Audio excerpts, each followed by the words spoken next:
Alright, hello everybody and welcome back to Microsoft Flight Simulator 2024 on the PlayStation 5 Pro, where today we're all about career mode, where we'll be diving into my lovely 737. And don't worry, we're not going to be doing long flights. We will be focused on these short flights that kind of hop between airports in a shorter distance, because I'm not going to be doing a 4-hour flight in a 737 at 40,000 feet, so... Hopefully everybody's having a fantastic Wednesday, halfway through the week. Cruising through the month of January. It's almost into February here. It's pretty amazing. But, so like we talked about yesterday, got the 737, did a flight last night, and been making some great money with it. So let's continue to make some great money with the 737. Hello, Monorific, and Fabian, and Almost Aaron, and Vitala. Welcome. Will they add big plane to career? Big plane already in career. If we're talking about heavy and super heavy cargo missions, it'll happen eventually, but there's already a lot of bigger aircraft in career mode currently. So let's see. Again, we're going to be focusing on the short flights. 1 to Orlando, 30 minutes. Probably be a little shorter than that. I mean, no, that works out perfectly. That shall be our first flight. Hey Simon, good evening to you. Hopefully you're having a great one.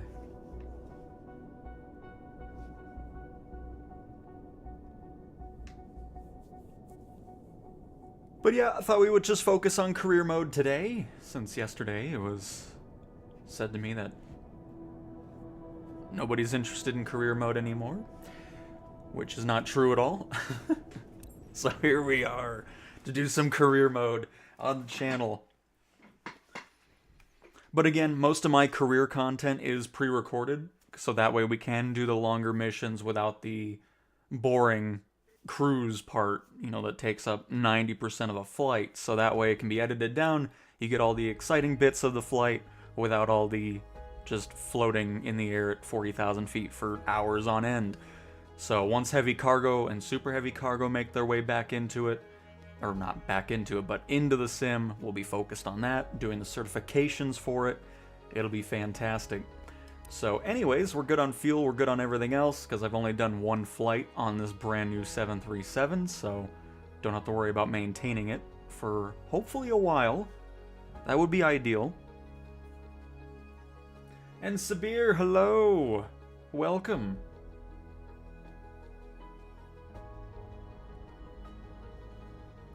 Hello from Romania. Have a good flight. Well, Stefan, welcome from Romania. Happy to have you here, and I'm sure we will. At least I'm hoping it'll be a great... Oh, I should have washed it. Oh well, we'll wash it after this short flight. Oh, hang on. Guess what? Forgot to switch the sound to speakers. I always forget that. Goodness, there we go.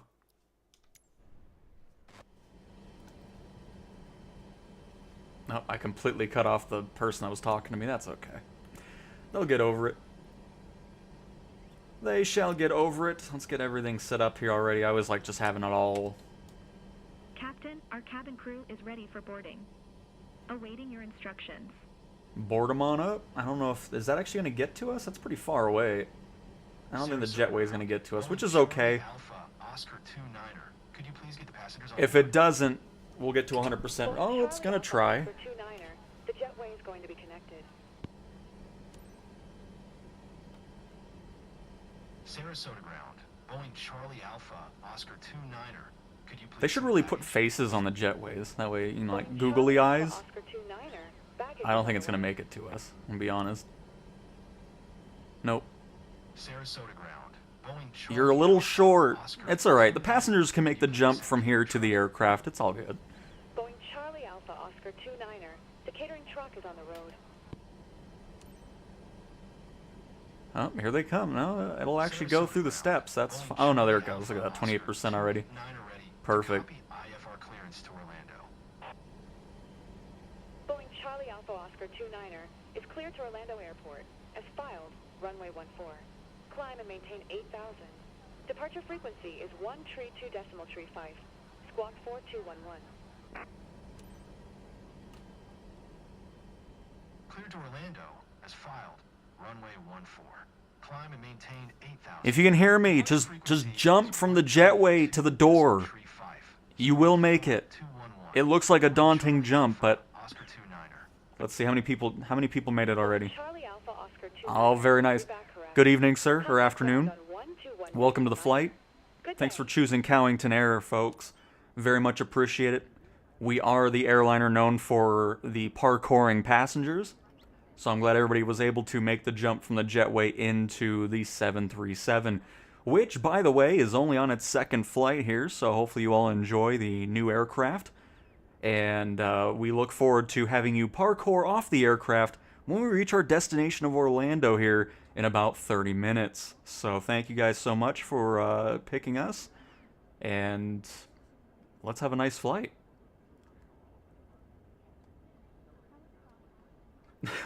I don't, Alan. I never played career mode before. And Norfolk, hello. And Sabir, happy to have you back for another stream.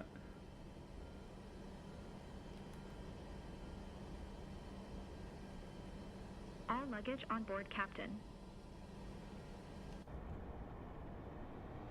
I meant to look at that too, but I was a little distracted by our parkouring passengers. By the way, Cowington Air. Felt like a great airline name. Oh, man. Loading A330 can cause mission fail, but taxi is important for score. Skipping cruise at reduced alt gets missions under 30 minutes. Nice. Hello, David. Welcome from Newtown, Pennsylvania. Happy to have you here. None of the Airbuses can be left in autopilot. The flight director just turns itself off by themselves. I mean, I only did a couple flights with the A3. I just didn't like the Airbus A321. It was going through the fuel so fast. I got rid of it. It was a waste of 120 million. I sold that and bought the brand new 737 again and been loving it. I know you get more money with the Airbus. I know you can get the full amount if you skip the whole flight. I'm not gonna do that. I have no interest in speeding through everything and then having just endless amounts of credits with nothing to buy. So that's why I have no particular interest in that personally. And James, happy Wednesday all, and Master Caravan Flyer in high wind. Happy Wednesday to you, James. Hopefully it's a great one.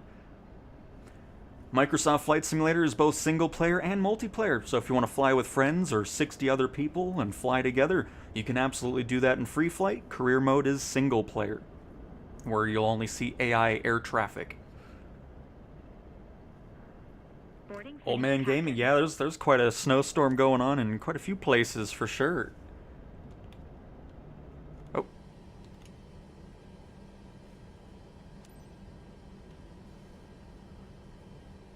I pay for VIP place and nobody give me drink. Excuse me, crazy gamer?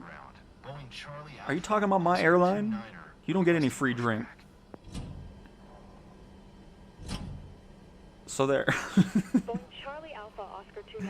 What's the new update about? Did a whole video over yesterday. It's 35 seconds long. It was just crash fixes, so the sim should be crashing a lot less.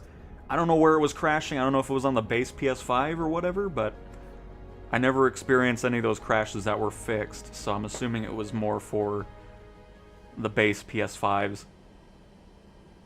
Tow bar is set, Captain. I do like the livery that you get.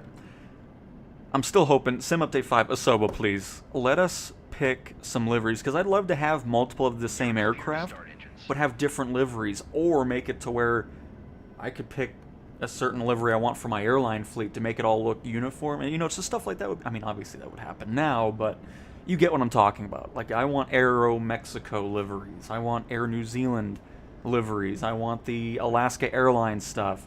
I want to choose that in career mode as opposed to whatever the defaults, you know, just for any plane.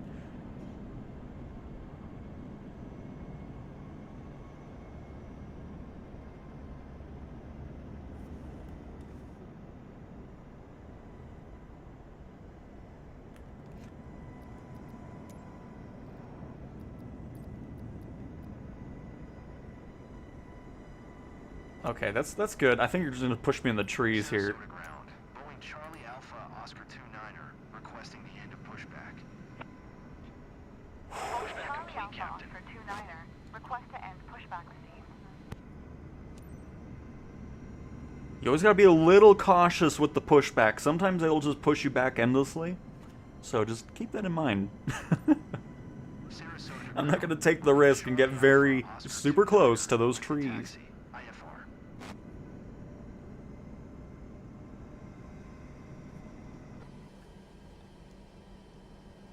Boeing Charlie Alpha Oscar 29er, taxi to and hold short of runway 14. Contact tower on 120.1 when ready. Taxi 2 and hold short runway 14. I don't think our altitude's gonna be too high up here. Let me double check that. Maintain 8,000 feet. Okay, that seems a little low, but alright. I'll just go with what the ATC tells us. That'll be an easy climb. I mean, we are at Florida, so we don't have much altitude to deal with. Or much elevation, I should say.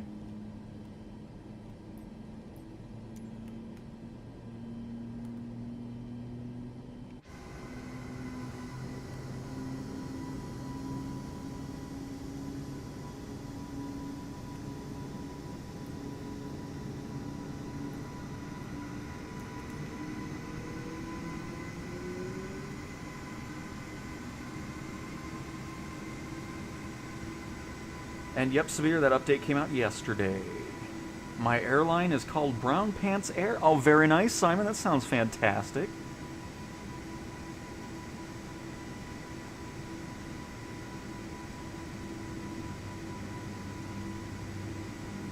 And Mr. Longbow, happy Wednesday from Pennsylvania. Welcome as well.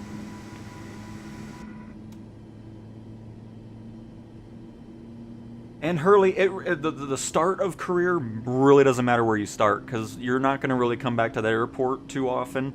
You'll just be making your way wherever you start from and opening up the map that way. So there's really no specific, you need to start at a specific airport or anything like that. So just pick wherever you want to, if it's a local area or wherever you want, and you'll be good to go.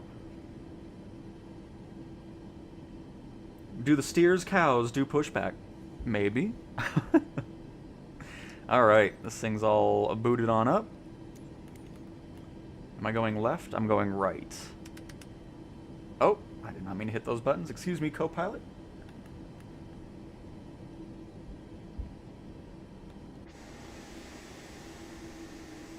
I guess I'll just make my own way here. I don't know why it's not giving me arrows, but I'm sure they'll pop up here. Because all we have to do is go to the right, left, and all the way down the runway. Simple as that.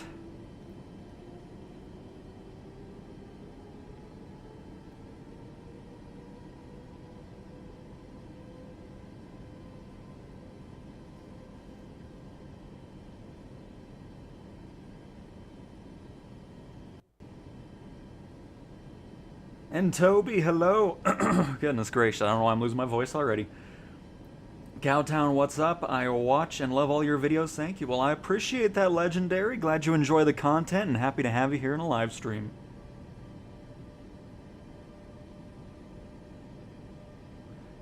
I'm doing short flights, I'm not skipping anything. This will be about a 25-minute flight. Because again, I don't do those long flights on a stream because I just think that makes for boring content. Our captain has turned on the fasten seatbelt sign.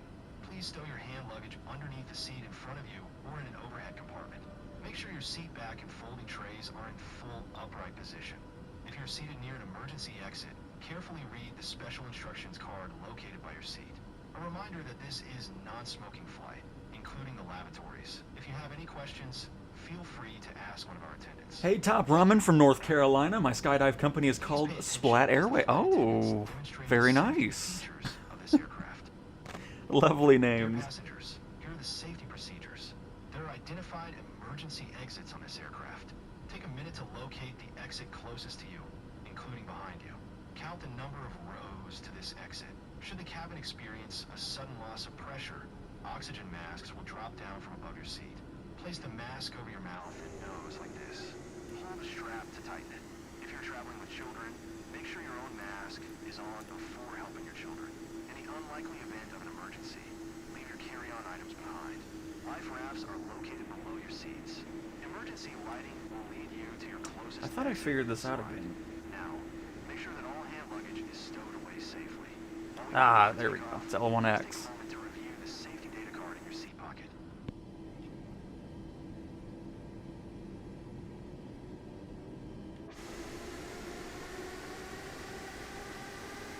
Trying to get the shot and I went too slow. Hang on. Oops. Don't mind me parked on the runway a little bit.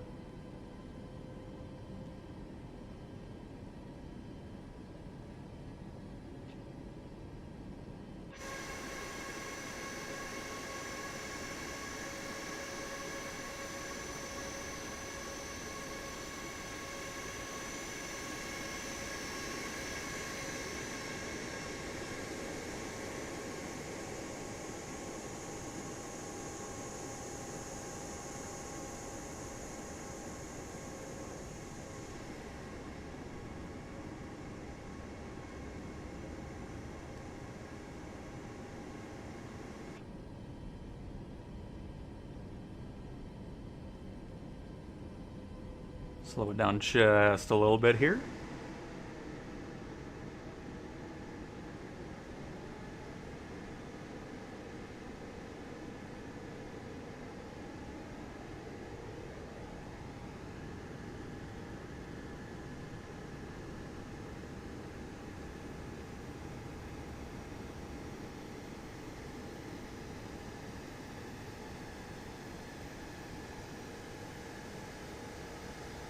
Do I use SimBrief or the EFB for flight plan? I don't use any third-party stuff, so I'm always just through the in-sim flight planning stuff.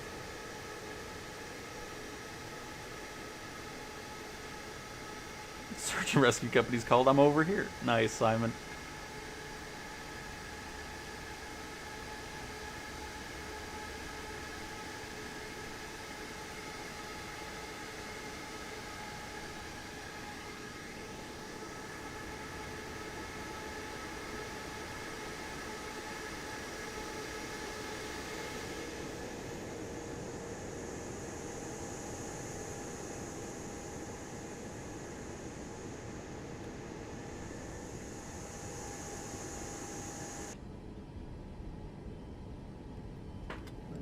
Go for... I typically go 5 degrees on our lovely takeoffs. Also readjust our trim, because again, it defaults to -4 degrees, and if you don't change that, you will have a difficult time taking off. So I always like mentioning that when we're in the 737. Hello, John. Welcome back to another stream.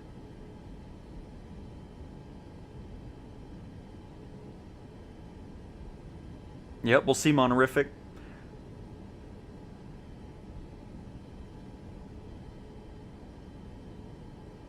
You are welcome, John. No worries at all. Does anyone lost drive anything but an orange vehicle? Or orange backpacks or anything like that? They just need to remove that dialogue anyways. It does not add anything to it. I'm never out there in those missions looking for an orange car or an orange backpack or anything like that. It just, it adds nothing to the dialogue in that mission set. Since update, has anyone had problems with it looking and tracking at... Okay. Oh, with ILS looking and tracking as mine's going everywhere it wants. I mean, I haven't really tested it out just yet, so not entirely sure. Cowington sounds posh. Well, I mean, you get half peanuts, so, you know, it's gonna be pretty fancy of an airline for sure.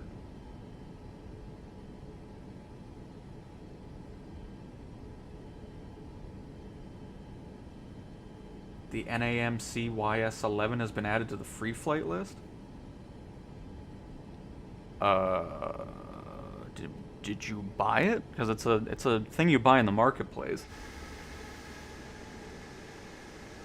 Oh, what is that? Hold short position.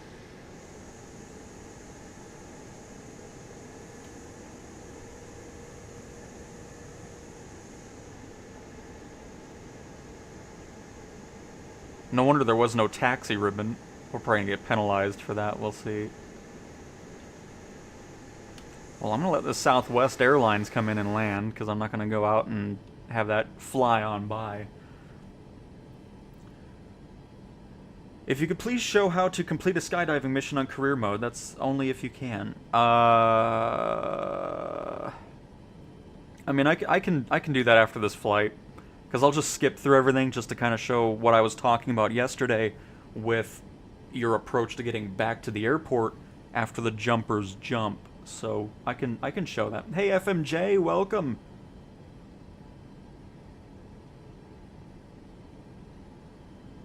Really? I'll have to look. Because that makes no sense.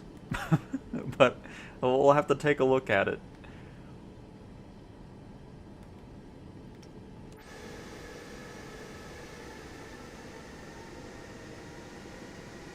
Alright, get ready everybody. I'm sure we're going to hear the "you entered a runway without contacting tower." It's been a while since the hold short box has been in a goofy spot, so definitely not like it was before.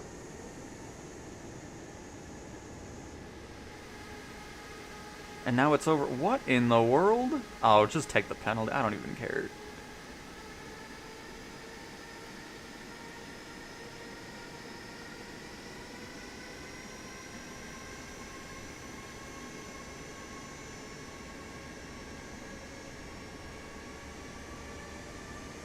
Last time I'm coming to this airport.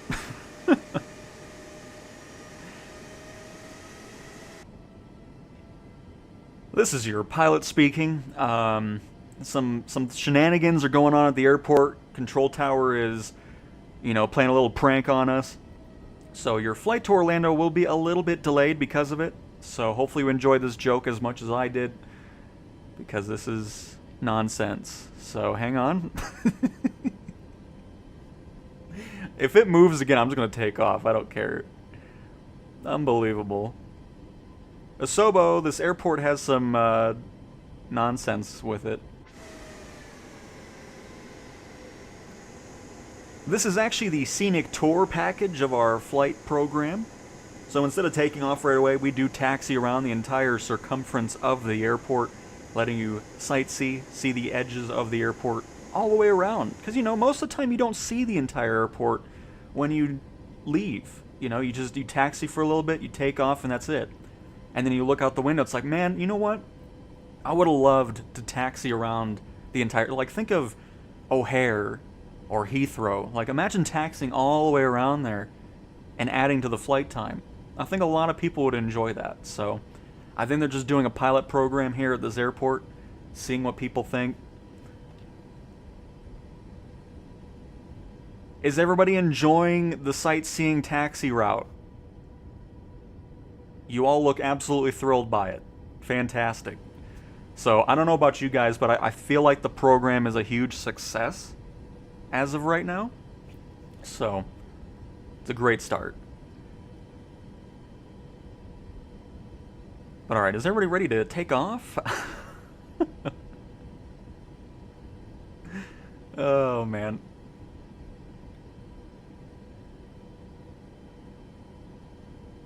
I would have loved to take off from where we were, though, because I feel like the runway is kind of short from this position.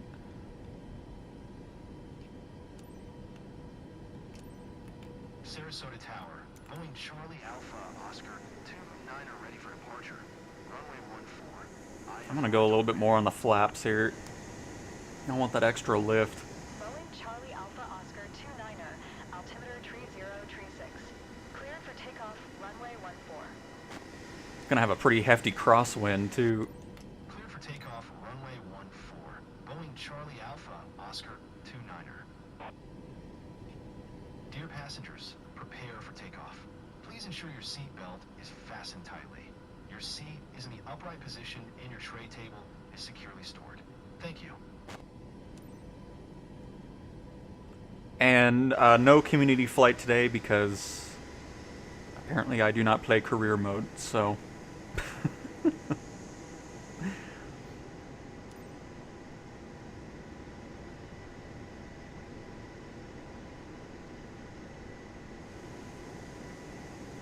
I just want the extra breathing room. I don't want to risk having a really close encounter with the trees at the end of the runway.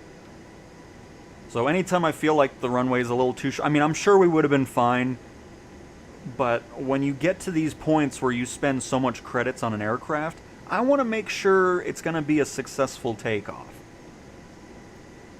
And I know we can pause and end the mission and not deal with it, but I don't want to go through everything else that we've already dealt with for the last 20 minutes again, so I'd rather take the extra 30 seconds to back up a little bit and then use the full length of the runway here.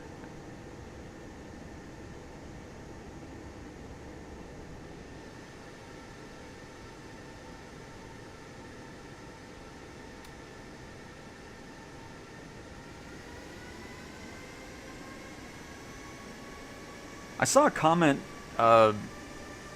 yesterday where somebody in the update video was saying the 737 is unflyable. So I don't know where they're getting that from, and they said it wasn't running well.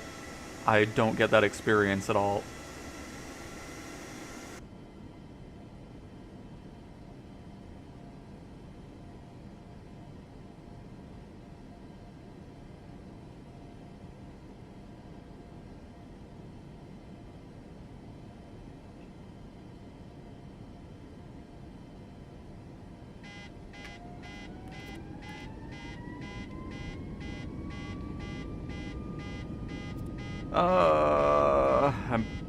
I know it's not happy with my takeoff configuration, but that's okay. It'll survive. We'll be fine. It might still be, I don't know, it could be not the right amount of flaps, maybe not enough trim. I'm still kind of learning that kind of aspect of the 737 still.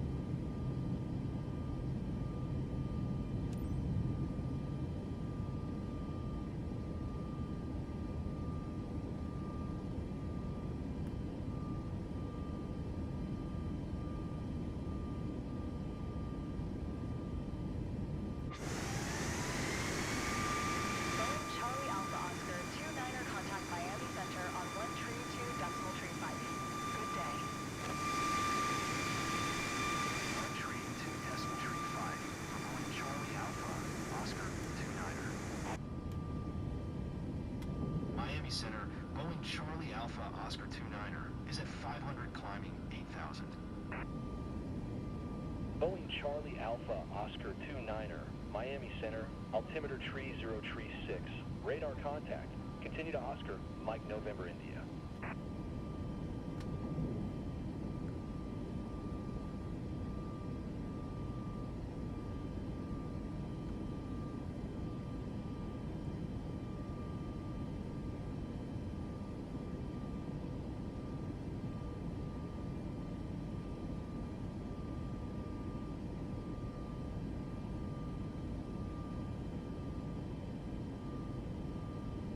Has anybody else experienced having flight controls stuck, like your rudder or aileron stuck? Yes. So the way you can fix that is going into cursor mode, or enabling and disabling gyroscope mode. But cursor mode works too. It's just when it happens when you're in a turn and you do cursor mode or anything like that, it can end up sticking to whatever angle your gear was at on the ground and all that. So that's how you fix that.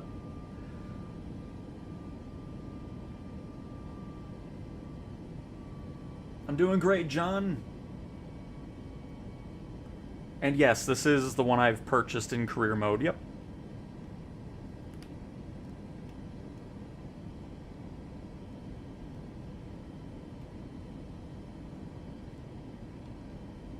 Should be heading the right way.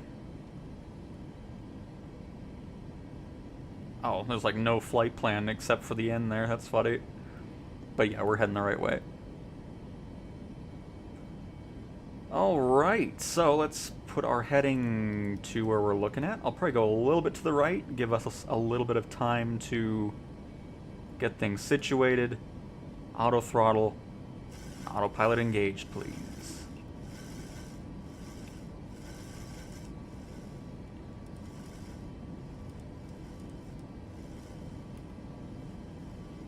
Only going to 8,000 feet, so don't have to climb too much or too fast.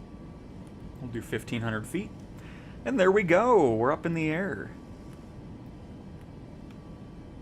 By the way, what I do now, because again, the stupid cursor mode goes into the auto flying feature, I just quickly hit or toggle the cursor mode on and off just to negate any of it being too big of an issue with the auto flying nonsense.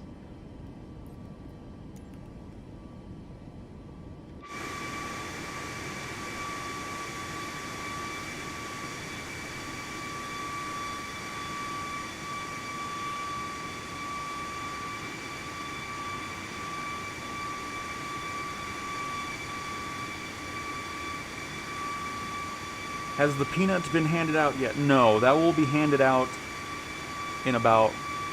Because the way our airline works is if it's a 30-minute or longer flight, the peanuts will be handed out. But since this is about a 29-minute flight, there will be no peanuts to be distributed at the moment, so...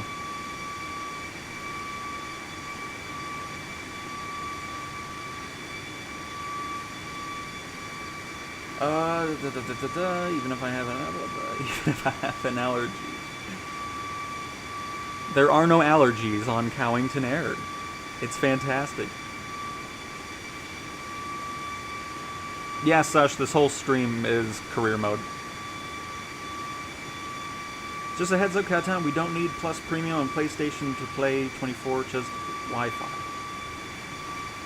Well, if you want to play with multiplayer players, you need a PlayStation Plus membership, but if you don't care about the multiplayer stuff, then that is correct. You do not need a premium or a PlayStation Plus subscription.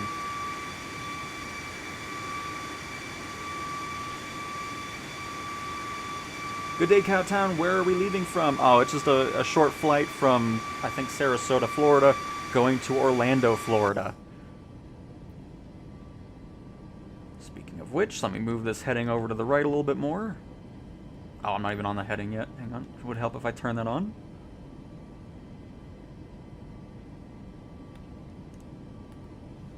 There we go. And yep, only fly with a PlayStation controller. Have no intentions of buying a flight stick. When do you think the Super Heavy update is going to come to console? I have no idea. It's not out on anything just yet, so... No idea on that at the moment. St. Petersburg needs an update. What's up with the pier at Albert Whitted? I have no idea.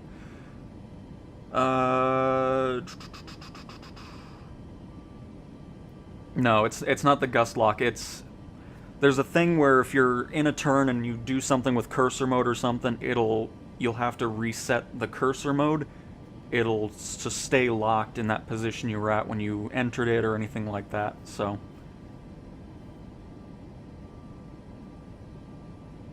No C-17, I'm confused, uh-huh.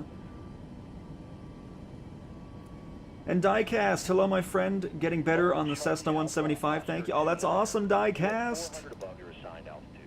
Descend and maintain 8,000 altimeter trees. I'm at 8,000 feet. Goodness gracious. Descend and maintain 8,000. Boeing Charlie Alpha, Oscar 29er. Boeing Charlie Alpha, Oscar 2, Niner contact Miami Center on one tree. But thank you so much for another $1.99 Diecast. I very much appreciate that. Peanuts are handed out immediately on C-17. Yes. twice in 2 days since my stream hiatus. I still need to get back into the air, though. Nice GSR, welcome back to another stream. Happy to have you here. Charlie Alpha, Oscar 29er.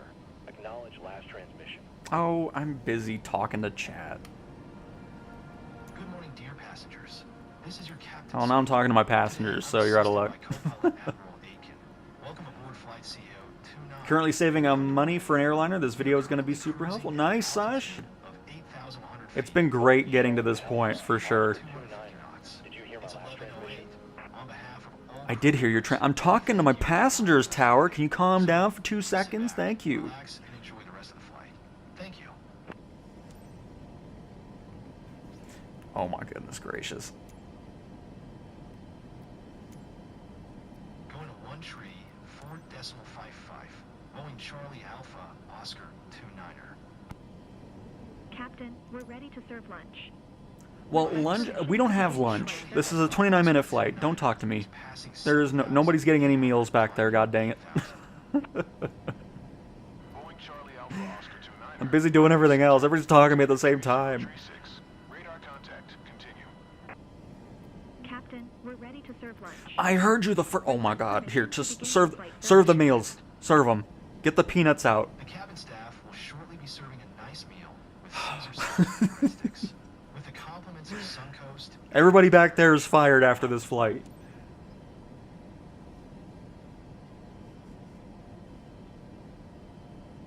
That'll be a thing with Price Sim Update 5 for downloading stuff.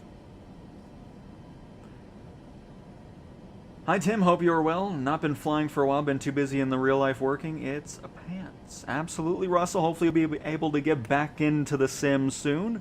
But the day's been going great. Hopefully yours is as well.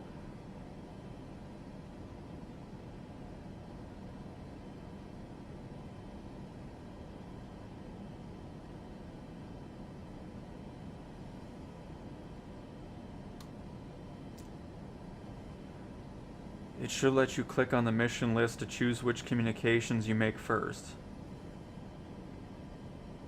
I don't know what we're talking about, but alright.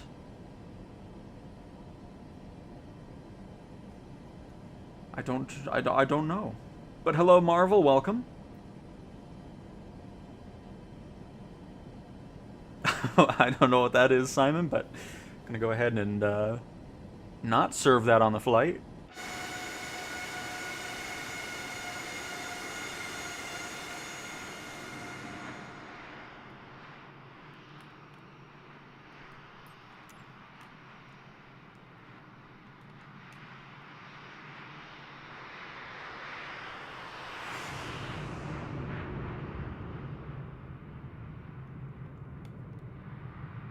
We're booking it across the Florida skies.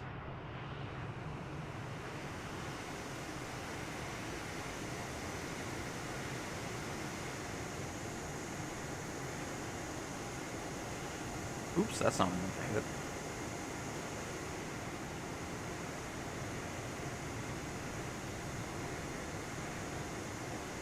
A tad bit windy though. We're shaking around a little bit.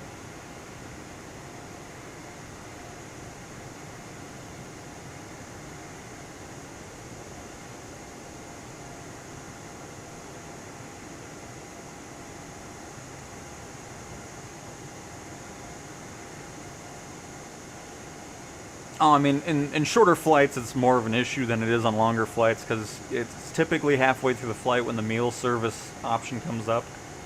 So it's not really a big deal, but you can always open the communication tab and then do that. I wasn't paying attention to it. But when it's doing that, you don't get penalized for not talking to Tower, because it knows that you're doing the other dialogue anyways, so it's no big deal. Watched yesterday's live stream last night. I'm amazed at the number of rude and entitled viewers Tim gets on these. It does add to the entertainment when he puts them on blast, though. Yeah, I don't know what's been going on, Snow. It seems to have picked up in the last week. I'm not sure what the deal is, but it's just like, okay. Glad it provides some great entertainment, though. Welcome to the stream, Snow. In career mode, no. Copilot cannot do ATC stuff. You can in free flight. I'm sure that type of functionality will come to career mode as well, and that'll be nice. But for longer flights, all you have to do is when they tell you to contact another tower, or another whatever you're trying to talk to, you just acknowledge the new frequency, but you don't actually tune to that frequency. You don't get penalized for it. So that's what I end up doing on the longer flights, because I'm not going to sit there for 4, 5, 6 hours waiting for ATC communications. That just is not happening, so. And James with the 9.99 pounds. Thank you so much for that. My goodness. I'm glad you enjoy the content enough to do that, James. Thank you so very much. Same with Diecast. Always absolutely appreciate it, because everything pretty much just goes right back into the channel. Check out new airports, planes, all that good stuff. So, glad you guys enjoy it enough to do that. Very much appreciate it. It's awesome.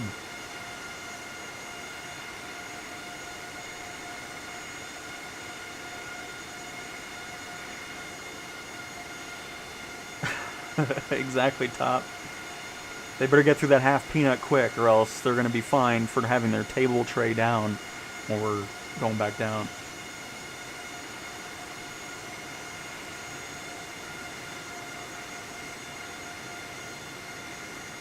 But yep, Alan, it helps out tremendously, because it's not feasible to assume that a player will be there for all of those ATC communications, especially when you get to the multi-hour long flights. It's just, that's not going to happen. So if we have another frequency to switch to, I'll show what I'm talking about.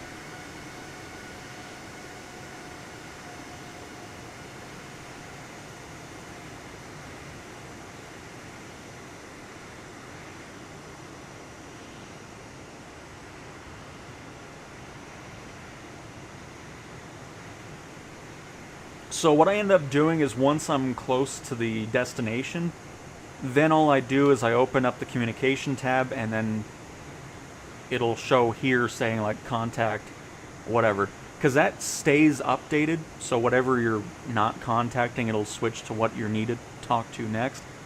So once I'm close to the descent portion of the flight, then I go back to the communication tab. Oh, here, we might actually get it here. Oh, no, this is something else.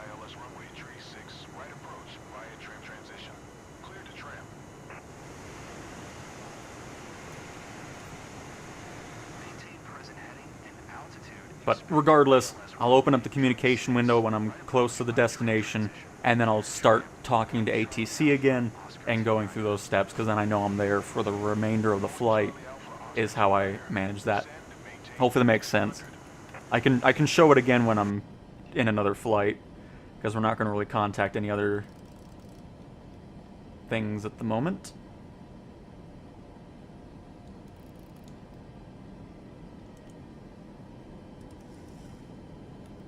Charlie Alpha Oscar 29er, please acknowledge. Oh shoot, did I not? I'm sorry. Descend and maintain 5200. Boeing Charlie Alpha Oscar 29er. Boeing Charlie Alpha Oscar 29er, contact approach on 124.8. Good day. Oh, perfect. Oh, is this what I want? So yeah, here's an example of it. So, in the early parts of the flight, I would say acknowledge handoff in the communication window. Don't hit left on the D-pad, because it'll go through all the steps. So now I wouldn't talk to him anymore for the remainder of the flight until I get close to descending. Then I would come to the window and then click on this to continue my ATC communications. And, you know, that way you get the clearance to land, and you go through all those steps, and you'll be good to go for landing. Boeing Charlie Alpha Oscar 29er is passing 7,300, descending 5,200. Boeing Charlie. Dear passengers, we've just been. I'm gonna talk to the passengers again, thanks. Please make sure your seatbelt is securely fastened. The flight attendants will be moving through the cabin, making a final compliance check, and pick up any remaining trash. Thank you. Autopilot off. Let me make sure I didn't have to talk to them again. I don't think so. No, we're good.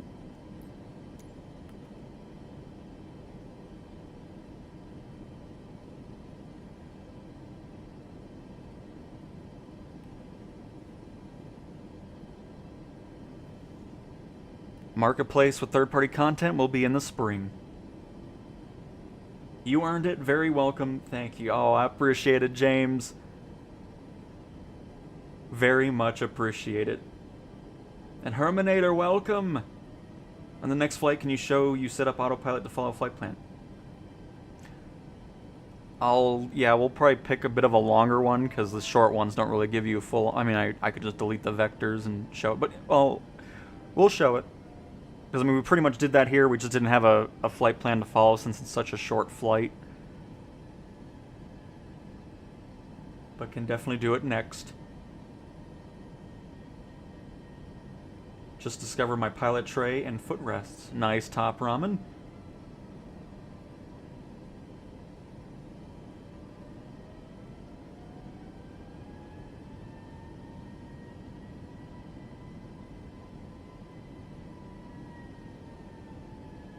And random, yep, you can use a mouse if you want. I guess it would help if I start descending here. I'm too busy talking and not paying attention to the flight.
Well, you can also open up the communication window by holding left on the D-pad, if I'm not mistaken. Yeah.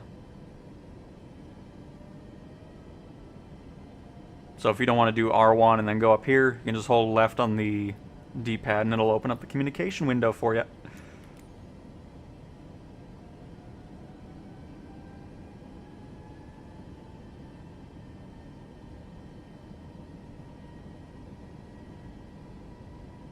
So the reason that's happening, Matt, is so hang on, let me see if I can do this without crashing the plane here. If we go to legs, you can see we're set to vectors, which I always delete those, because if you don't delete that and it doesn't go to the next actual waypoint, it's going to just do some random stuff. So I'll showcase that stuff on the next flight.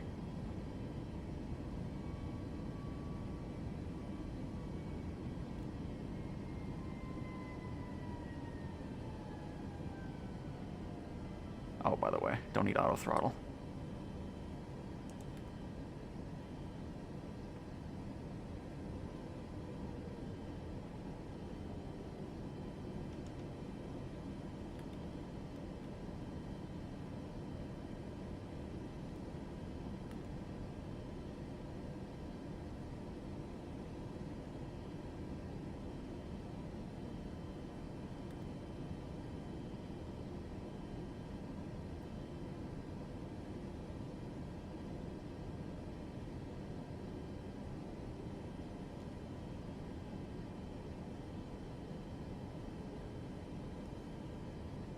And for me, I'm not a really big mouse and keyboard fan anyways, because even when I'm playing on PC, I'm always with an Xbox controller, pretty much navigating through the menus with the Xbox controller.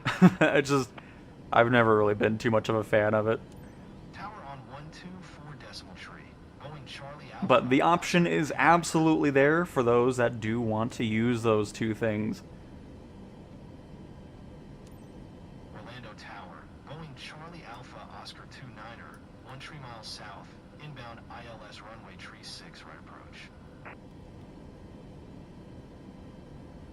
Charlie Alpha Oscar 29er, Orlando Tower. Altimeter tree 040. Cleared ILS runway tree 6 right approach. Cleared ILS runway, tree 6, right approach. Boeing Charlie Alpha, Oscar 29er.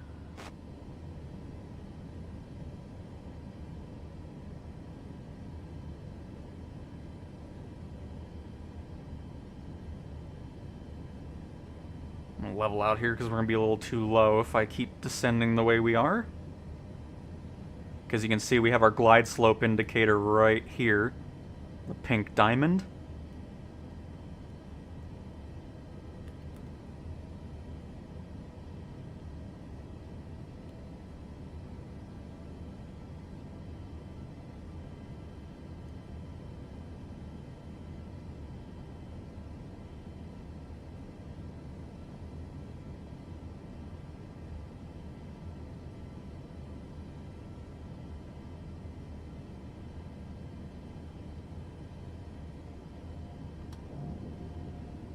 Another notch of flaps. 2500.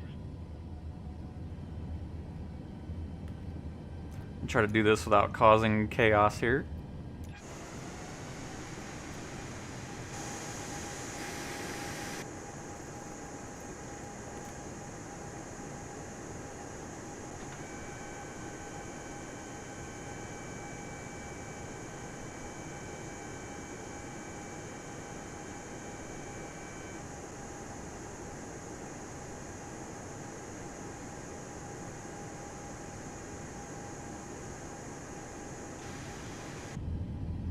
Always love that shot.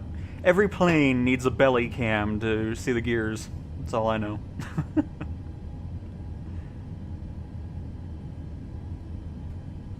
So we're a tad bit low. You can see our pappy lights are 1 white, 3 red. So we'll just level off, intercept the glide slope that way.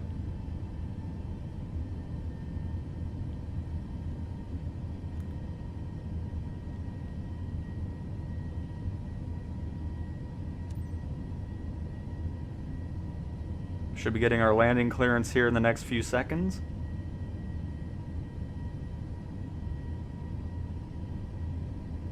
And we're in the glide slope.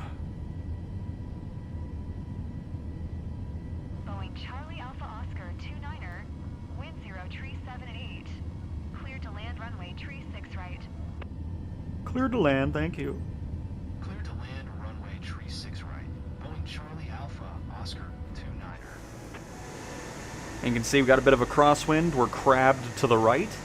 So, as usual, once we get close to touching down, we'll put in a little left rudder to center us up as much as we can.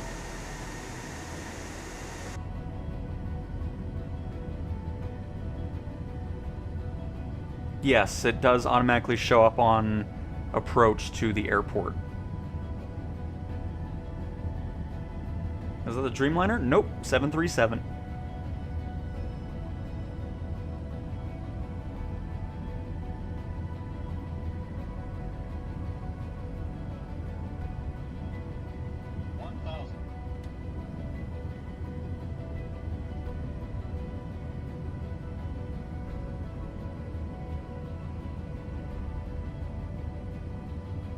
Wait.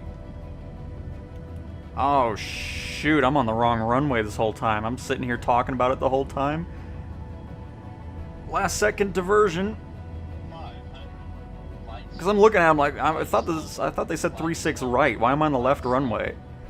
Oops.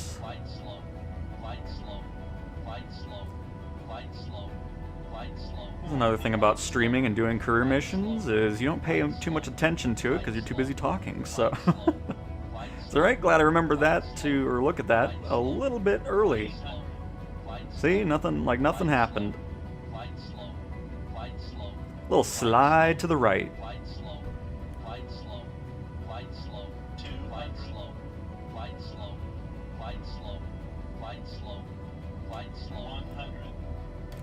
Approaching minimums. 50, 40, 30, 20, 10.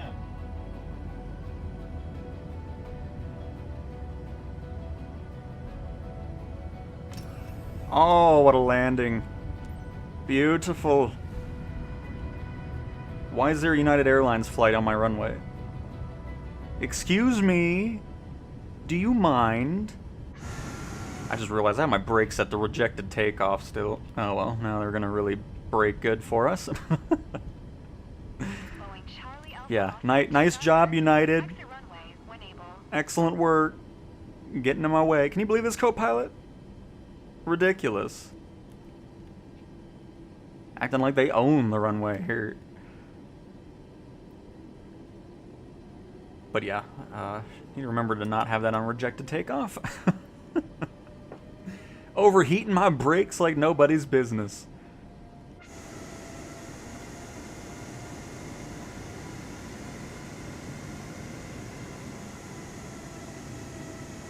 Penalized for what? You only get penalized for that if you actually land on the incorrect runway. So if we would have landed on 36 left, then we would have been penalized, you know, landed on the wrong runway, all that type of stuff.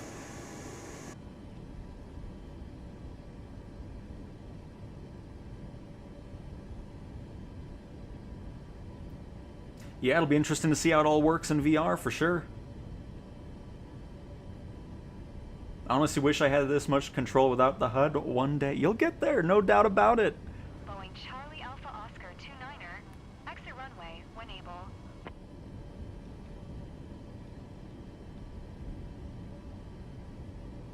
Oh no. For those, I always pretty much just land. I take the penalty. It's like I'm not gonna go around. I'm gonna land, and you'll get over it.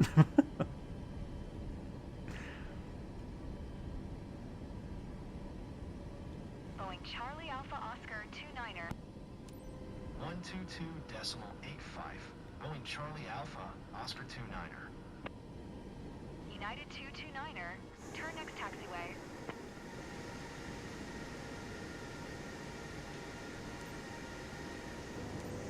Ground. Boeing Charlie Alpha Oscar 29er. Taxi to parking. I recently got the Honeycomb handheld Echo Aviation controller for PC. I don't know if it can be used for console, but well worth it if it can. Yeah, it's just PC at the moment. But for me, I wouldn't use it. Since there's no gyroscope controls on there, don't really like that there's not a second analog stick. I don't know, it just... I saw it, and for me personally, it was not something that interested me at all. Especially after the DualSense's gyroscope controls, it's just... awesome. But glad you're enjoying the controller.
A beautiful day in Florida. Because I'm pretty sure this was a live weather one. I wasn't even paying attention to it, honestly.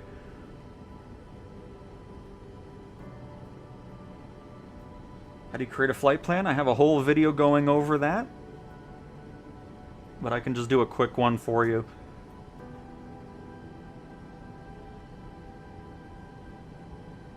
Well, the thing I always recommend is don't get used to looking at the flight plan in your instrument panel. Don't focus too much on the blue boxes that are up in the sky. I never pay attention to those. Just get used to looking at your instruments and seeing the flight plan, or also looking at the flight plan in your EFB. That'll be... There we go. That'll be way more beneficial. Just the blue boxes in the sky, just... I would just use them as a visual aid to make sure you're in the right area. Oh my goodness. Now I'm hiccuping and everything else at the same time. Crud. But yeah, the blue boxes I wouldn't pay too much attention to.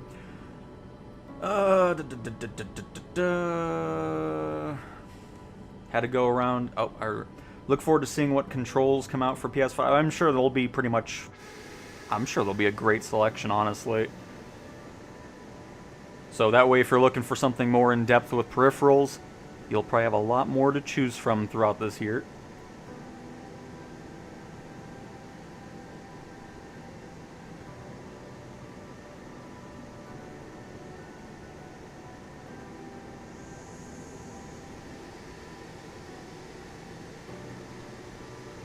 And Gen C Pilot.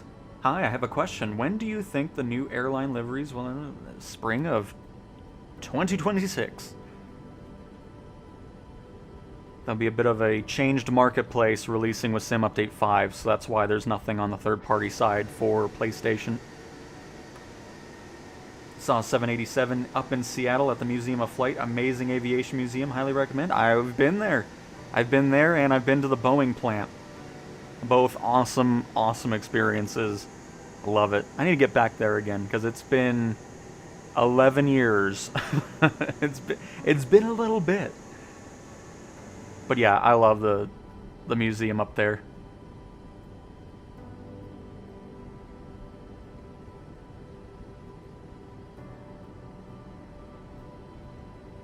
Sim Update 5 will be available in the spring. Again, it's just spring. There is no definitive answer. It is just a spring target release. There's no specific month. There's no specific week. There's no specific day. And there won't be a specific release date until Asobo is fully 100% confident in the release. So, they used to do release dates of further out, but when sometimes it was missed, people were getting angry about it for whatever reason, so they just went away from giving definitive dates, and things will just release when they release. But spring is all we know. There is no definitive exact time frame or month or week or day. It is just spring of 2026 for the planned target release frame of Sim Update 5. And Eddie, you are very welcome for the stream. Happy to have you here.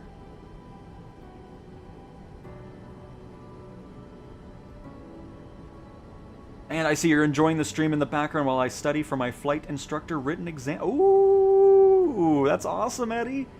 Very nice. I'm sure you'll do fantastic. I've had some career missions where the blue boxes spawned well below ground level and only peaked up above ground after the climb segment. Ignore was the only... Wait, what? Okay, I've had some career missions where the blue boxes spawned well below the ground level. Oh, yeah, I mean, it's just... Really wouldn't pay too much attention to them. The Everett plant is insanely huge. Think it's still the largest building in the world. I'm sure of that, Random. Because I was there when the 787s were just starting to be built, so it was really cool to experience that.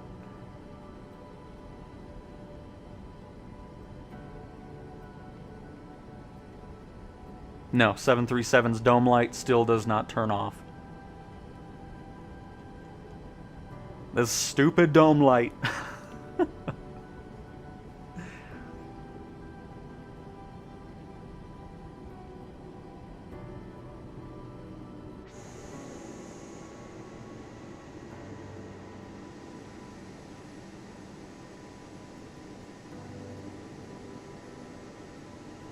And welcome to Orlando.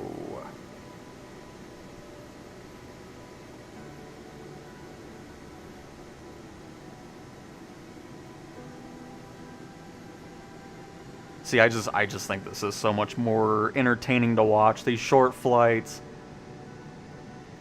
especially having the lower cruise altitude, you can still get a lot of detail from the ground, and especially if it's photogrammic. I love flying this way so much better for content.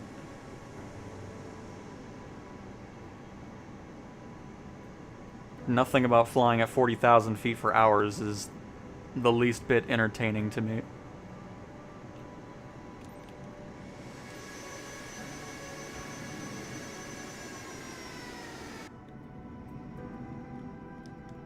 Oh no, camera, get back over to the plane. By the way, the Orlando airport looks really good.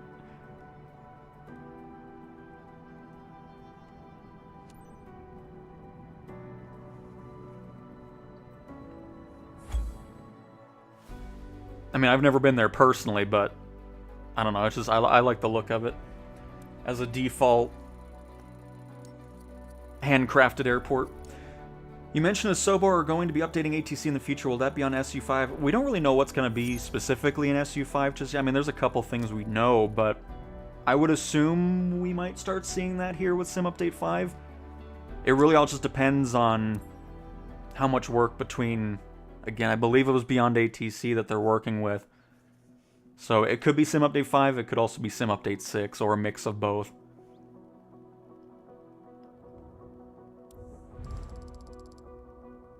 You doing all with the control? Yep. Controller only. I don't have anything else plugged in. No HOTAS. Reputation system still needs to be upgraded, because I don't know why I got dinged for that, but, you know, that's fine.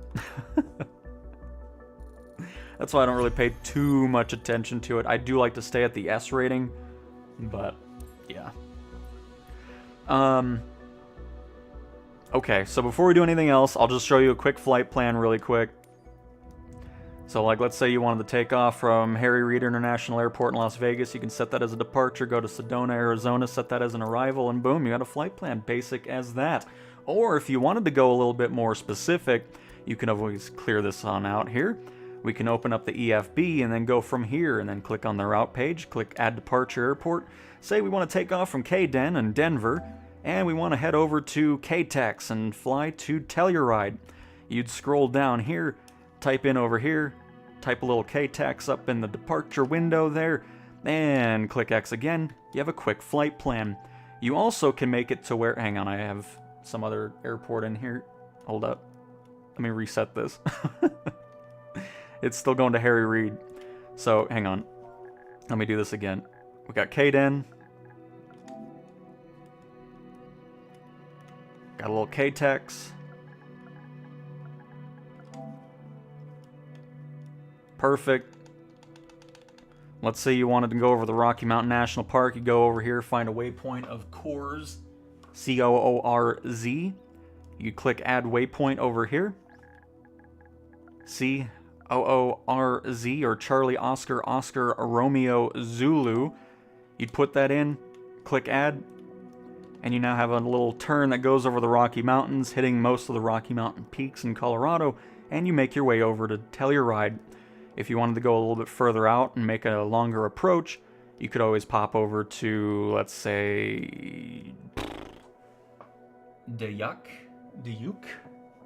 So again, you pop over here to add waypoint. You pop that on in. Hit add. You have that going on as well. Or if you didn't want to do that all randomly, you could always just... Hang on, let me reset this again really quick. If you didn't want to do that all manually, you can of course go to departure. I'll just do K-Den and Telluride again. Do that. Put in K-Tex. And instead of doing the waypoints ourselves, we hit this handy dandy little button right here called Find Route.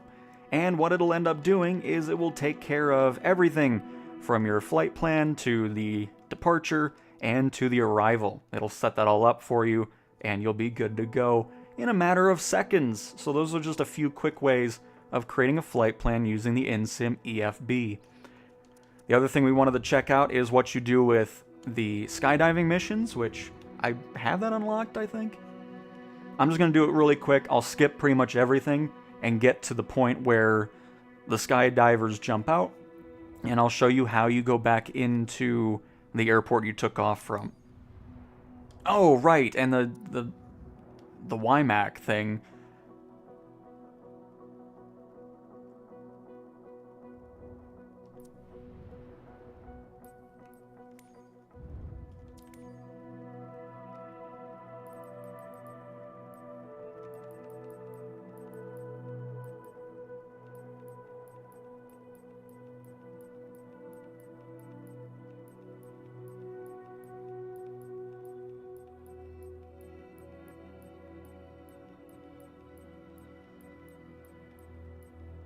Yeah, I don't have that, because it should be in the marketplace ready to buy.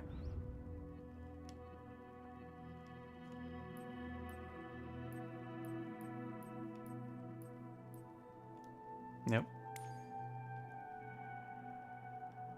So it's not just gonna be sitting in the free flight menu, because I don't own it. So that's why I was confused. I was like, it shouldn't be in there. And I can search for it, but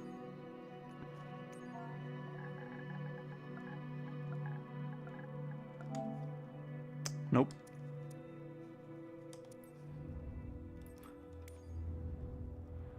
But let's do a quick skydiving real quick, and we'll be back in the 737 after that.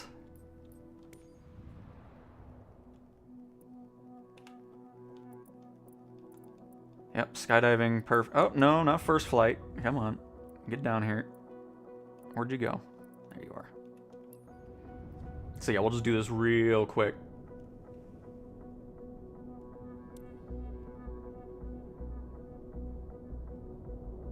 Unless it's a replacement for the fighter. Why is the T-38 gone?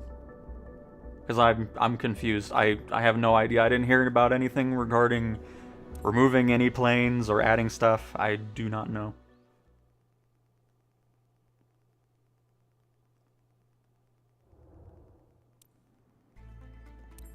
Oh, that's a great skydiving livery on that. What in the world?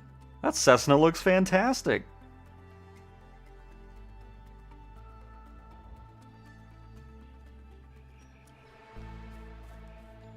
But yeah, we flew around the Indy 500 track in a Chinook a while ago.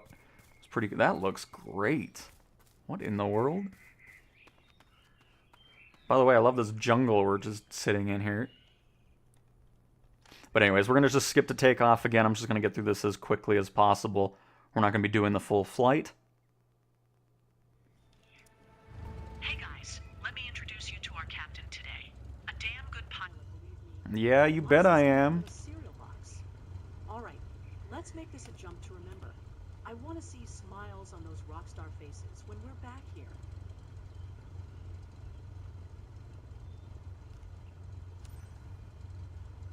Niner Tree Foxtrot Lima traffic. Cessna November 2 Tree 115. Taking off runway 1. Departure to the east.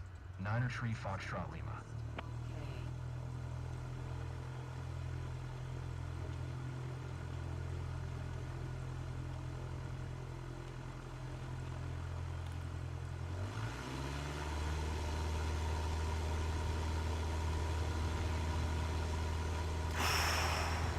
This is gonna be tight. I know we're at sea level, but still. Pull up a little bit more than I normally would, just to clear those trees. That's gonna be an interesting landing when we come back.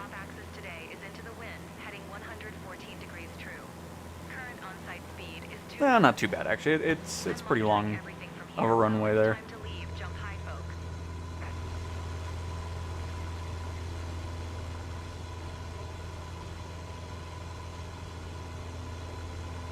Yeah, nice, Marco. I don't blame you. It's always cool seeing the tracks. Alright, let's go to prepare jump run, because I'm not going to climb the whole time.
So you see how it goes down like that?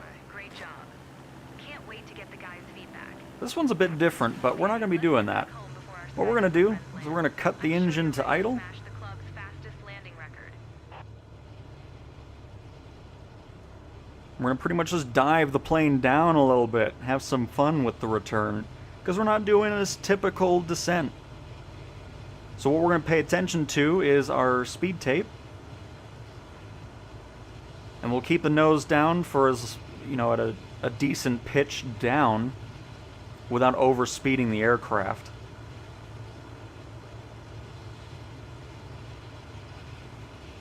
So once we get to the about 128 knot range, I'll pull the nose up a little bit, and that way we bleed off some of that airspeed we're getting as we descend down.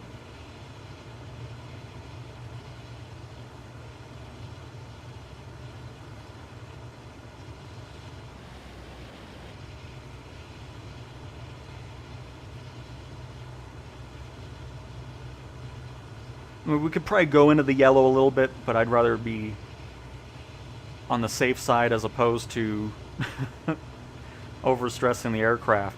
So we'll just kind of keep this pitch that we have. You can see we're decreasing about 2,800 feet per minute, and that's with the engine to idle. And we'll just keep this descent going, and then once we get to a good altitude, we'll level off, and we'll treat the rest of the approach to the airport like normal.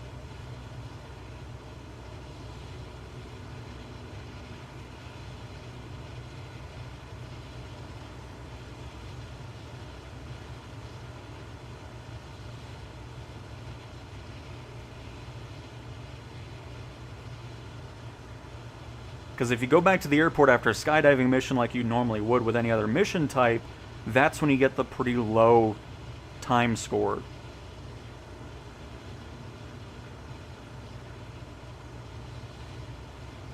But with this mission set and the Cessna Grand Caravan, the 172 and all that, you can have a bit of fun with the descent, which makes the skydiving missions worth it, because you're, you know, doing something a little bit different than you normally do with your return to the airport.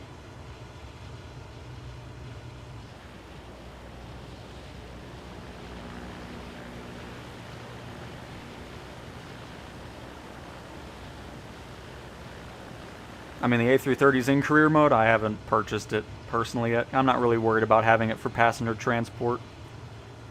I'm waiting to get the A330 once heavy cargo arrives.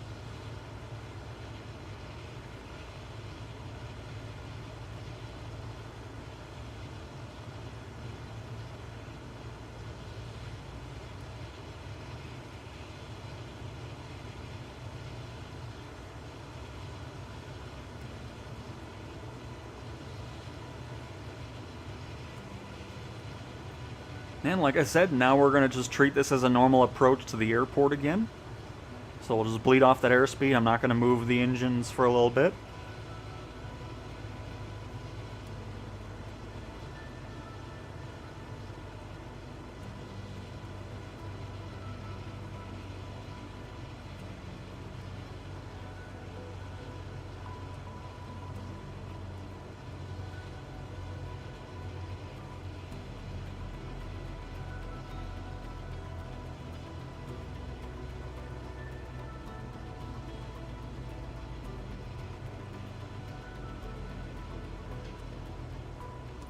It won't let me use Say Intentions on my Chromebook. Are you trying to play Flight Sim on a Chromebook? Because I don't think that whole thing is going to be a good experience, to be honest with you. But again, I don't use any of those programs, so I don't know the specifics of where they can be functioning at or anything like that.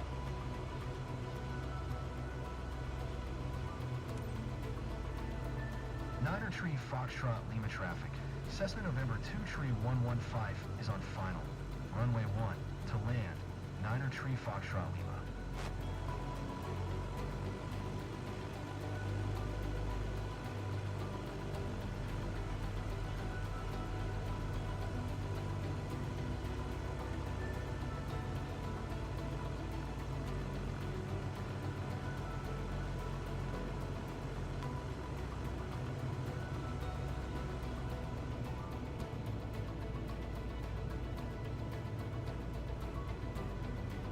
Clear the trees.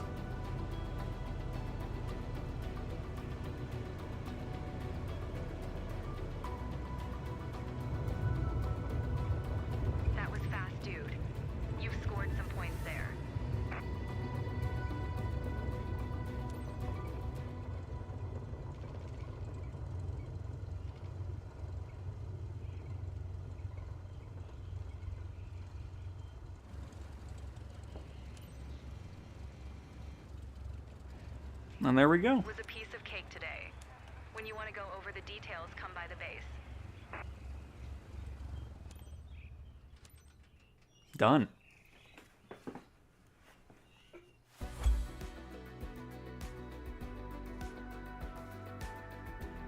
Skydiving has some good music to it.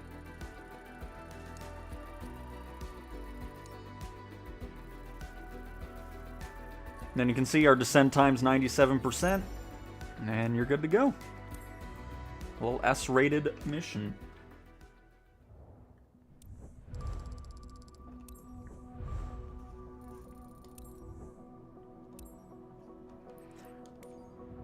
But anyways, back over to the 737.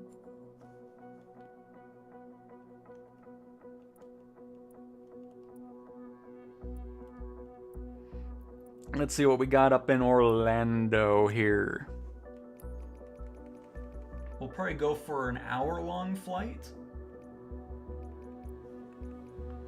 See which one pays the most here. Can head to West Palm Beach for 1.7.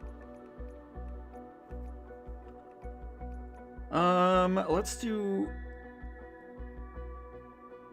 We'll do North Charleston. An hour-long flight. That'll make it to where we can kind of talk about the flight plan and following nav mode and everything, so that's what we'll do. Excellent.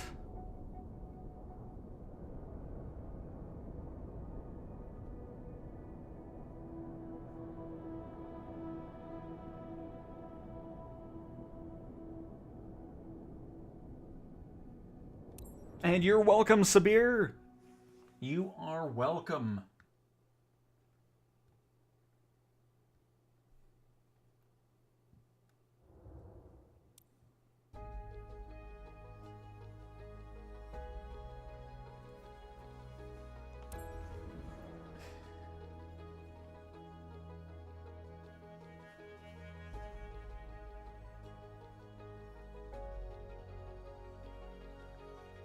Posted a video about the update yesterday. Just crash fixes.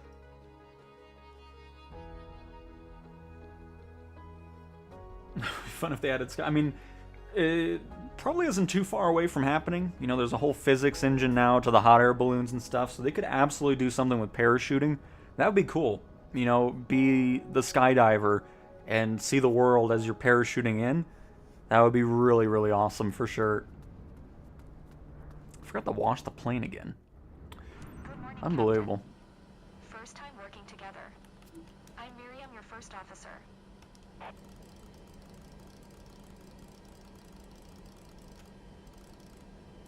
I'll just do 25,000 there.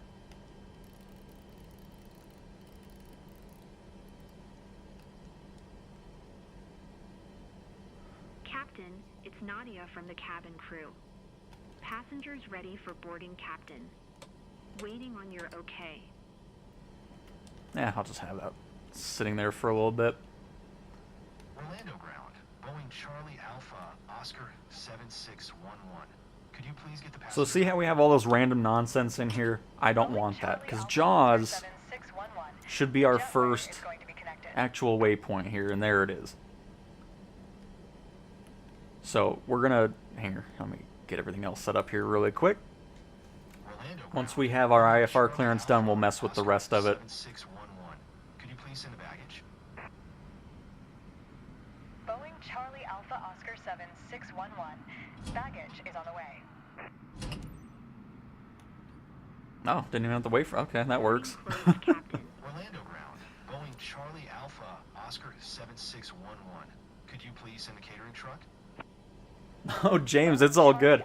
It's just anytime I'm trying to show something, it seems like everybody just kind of pops in at the wrong time, and but it's all good.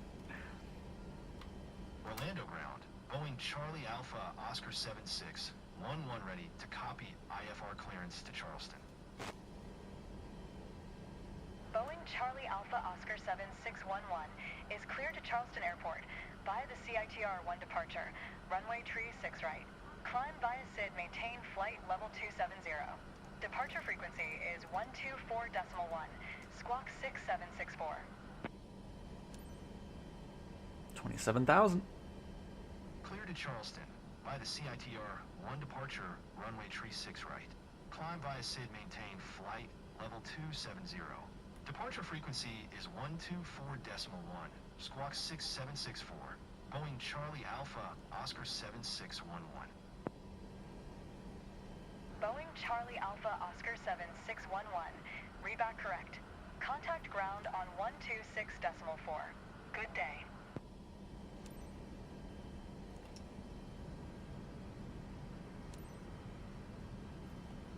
Orlando ground, Boeing Charlie Alpha, Oscar 7611, requesting pushback.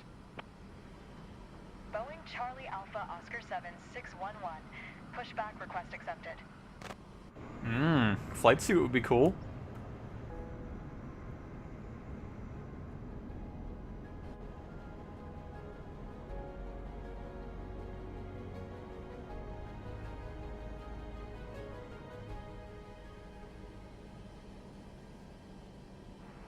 Hey Captain, tow bar okay? Luggage loading now complete.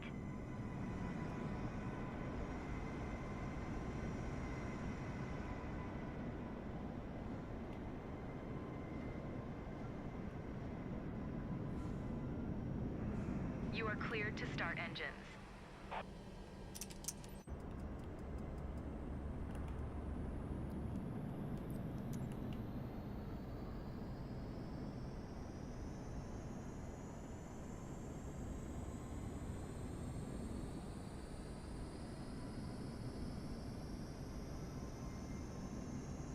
Oh, at least he's turning us. That's good.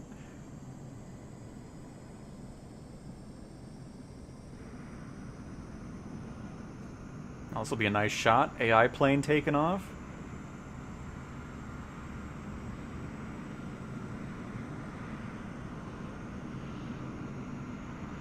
Pushback complete, Captain.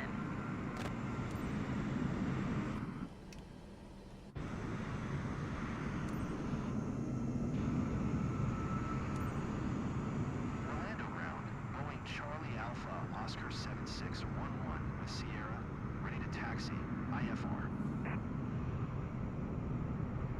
Boeing Charlie Alpha Oscar 7611. Taxi to and hold short of runway tree 6 right via taxiway Echo 5 Echo Echo 2 Foxtrot Charlie Bravo 9er Bravo Bravo 10.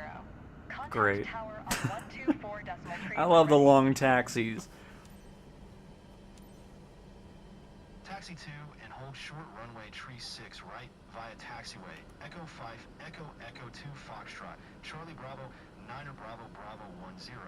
Boeing Charlie Alpha Oscar 7611.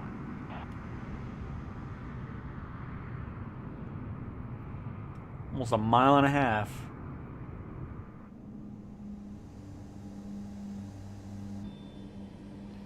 Alright, so again, what we're going to go ahead and do with this, because I always like deleting it, because once we go into nav mode, the plane will know where we're wanting to go, and all that. So, to do that, we're going to go ahead and hit delete, click on 496, execute, delete, get rid of the blank, execute, delete the vectors, execute, and lastly delete the blank, and our next spot will be focused on Jaws. So from there, the plane knows where we're wanting to head to, and we'll be able to pop into nav mode and actually go the way we were wanting to go to North Charleston.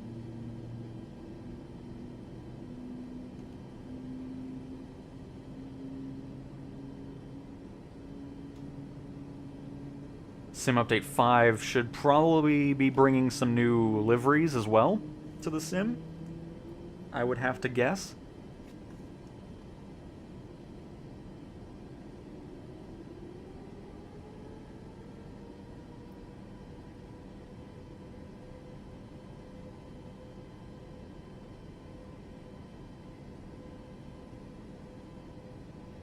I mean, washing the plane, if you're not washing it, customers can complain about it. They're like, oh, this isn't, you know, I forgot what they say, because I'm always washing the planes anyways, because I don't want the bug splatters all over it. Yep, I love the winglets.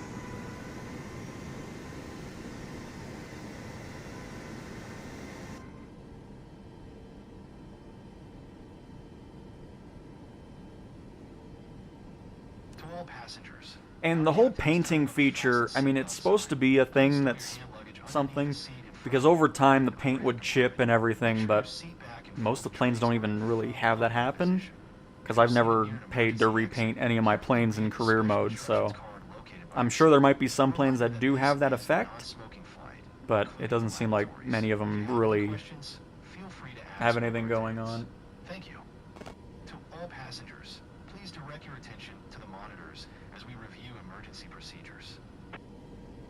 To all passengers, here are the safety procedures. There are identified emergency exits on this aircraft. Take a minute to locate the exit closest to you, including behind you.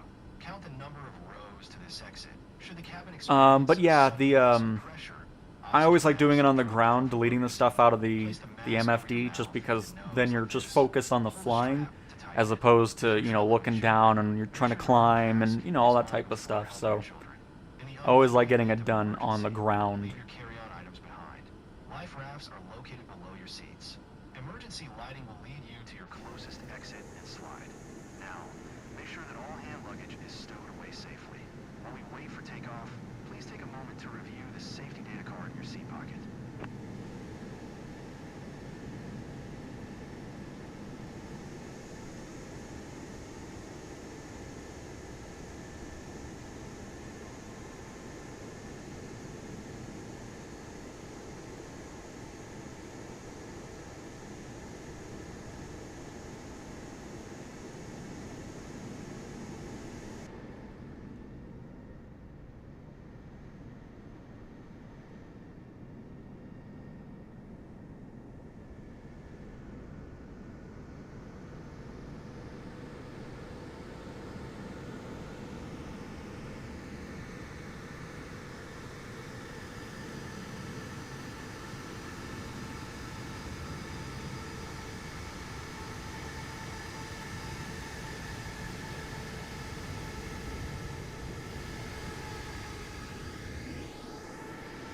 Oh my, this is quite a bump right here. Please be fine.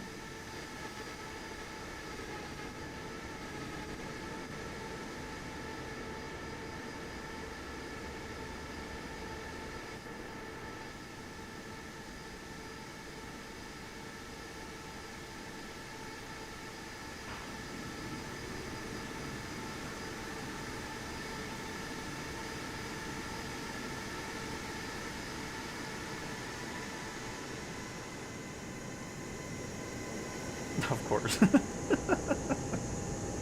Is this United again? No, it's just an A321. Unbelievable. Ruining my lovely shot.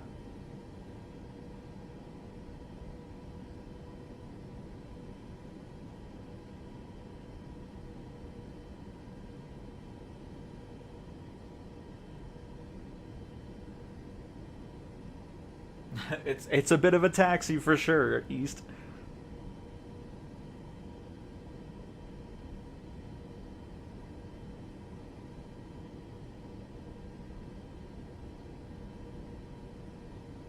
Finally got myself a Boeing 737 for career mode, although I can barely speed up the sim rate before it becomes violently bouncy. Yeah.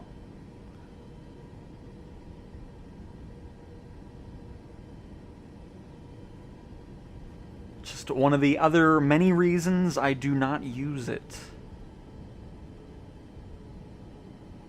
Because I'm not going to risk sim rate destroying a very expensive plane.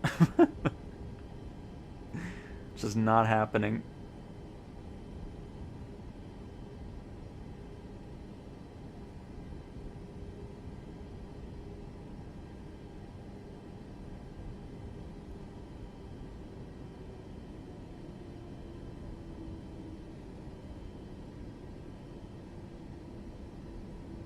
Don't cut me off, United.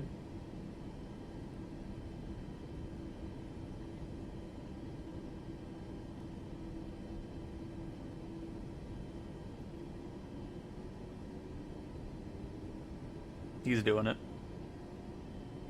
You see he has no signs of stopping. He's just gonna blast on by.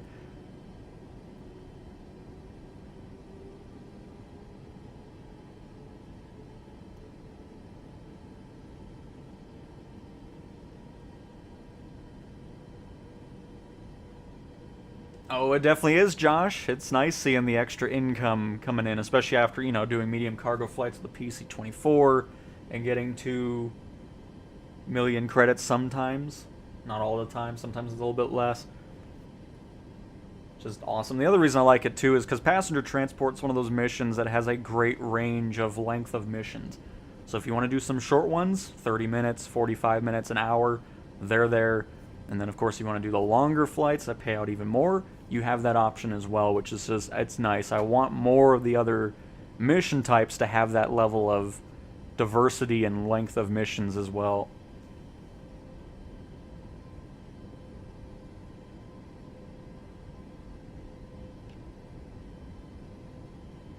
American Airlines 2058 taking off in an A321.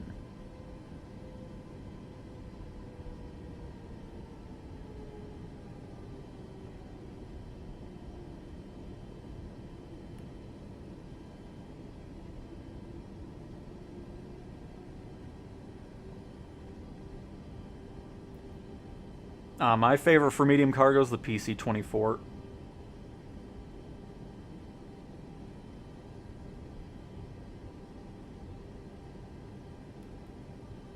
I fly better in career mode. I mean, I try to fly the same no matter what mode I'm in, honestly.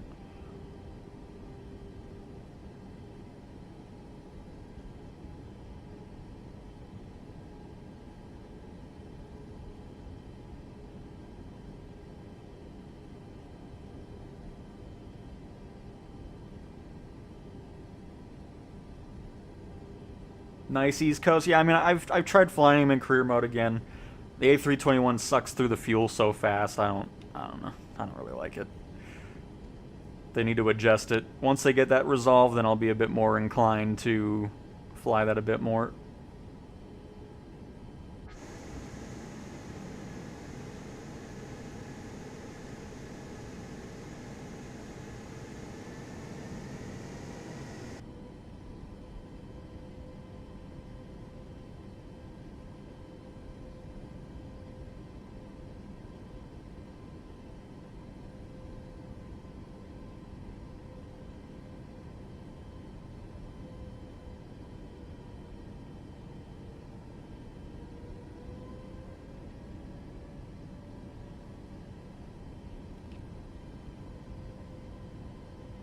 Come on.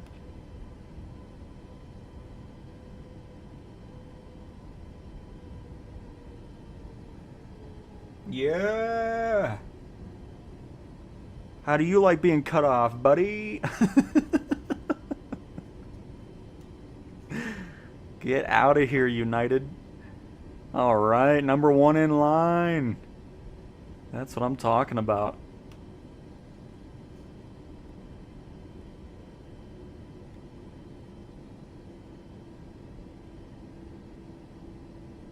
See, if he didn't cut us off earlier, I wouldn't have been too inclined to do such a thing, but... Ah, that's nice. Glad he took the shortcut. Orlando Tower. Boeing Charlie Land with Alpha, this? Oscar 76, No. 11 ready for departure. I do not. 6 right. IFR to Charleston. Boeing Charlie Alpha Oscar 76. Hello, Paul. Altimeter 3037. Cessna Corvallis is very hard to fly? Right. And why is... Okay. Alright, there goes United, just blasting on by. 6 right. Boeing Charlie Alpha, Oscar 7611. To all passengers, please fasten your seatbelts and secure all baggage. But yeah, what's the difficulty with the Corvallis? Seats and table trays in the upright position. Turn off all personal electronic devices, including laptops and cell phones, and prepare for takeoff.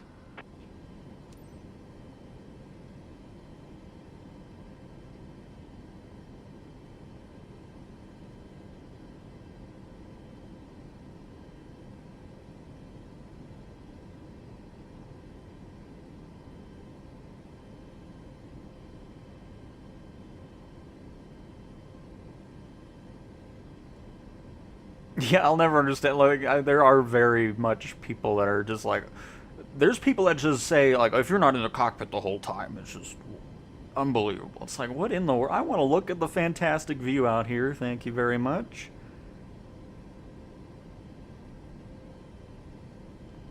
But I mean, if somebody wants to see an external view landing, we can always do that here when we get to where we're heading. Oh, shoot. I'm too busy cutting people off, not doing this. Oh, that's not good. That's not good at all. Just take off, please. Take off.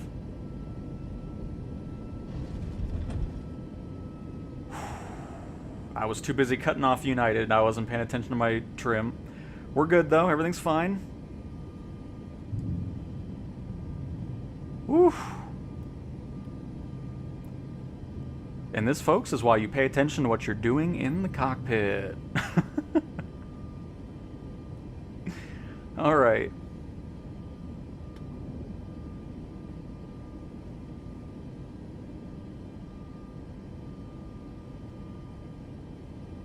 Yeah, the cutting off of United really... I didn't even do anything else over here. Hang on. Am I in? No, I'm not in gyroscope mode. Hang on. There we go. Everything is under control, folks. Don't you worry. Boeing Charlie Alpha Oscar 7611 is at 800 climbing flight level 270. Boeing Charlie Alpha Oscar 7611, Jacksonville Center, altimeter tree 0, tree 7. Radar contact, continue. Alright, so we might be close enough to go into LNAV mode. Let's see. Charlie Alpha Oscar 7. No, we are not. So we're going to move our heading over to the right. 2 miles at 1300. Go into heading mode. And once we intercept that, it should go into nav mode here pretty soon. So, again, similar to other planes, right now we're in heading mode. Once we go into navigation mode, heading mode will disengage. And we'll be able to follow that for the remainder of the flight. So you'll kind of see it here as well. So LNAV is on, heading mode is on. Once we intercept our magenta line, which should be any second now, you'll notice the heading light will disengage. There it goes. So now the plane knows we're wanting to follow the flight plan. It'll line up with that, and we'll be good to go.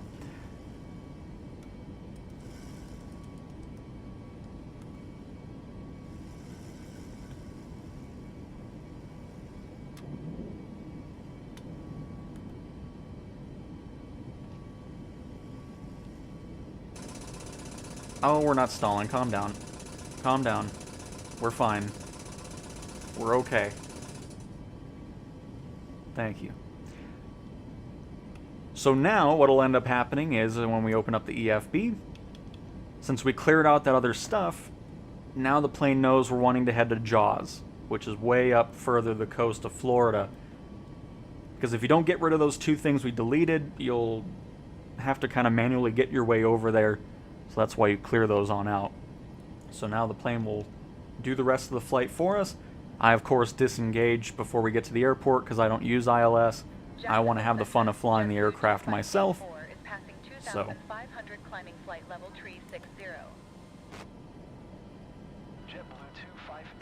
me get this up to 240 as well, because obviously below 10,000 feet you want to stay below 250 knots. Because if you go over 250, you will get penalized for that.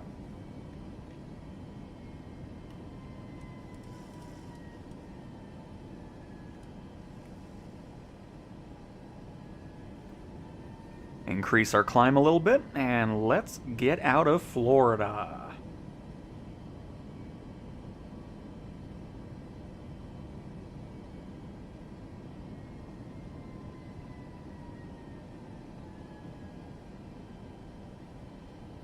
The takeoff torque and the crosswind on landing when you play the more difficult private flights. Well, after this flight, we'll hop into free flight, and I'll hop in a Corvallis and some high winds, and we'll see what's going on with it.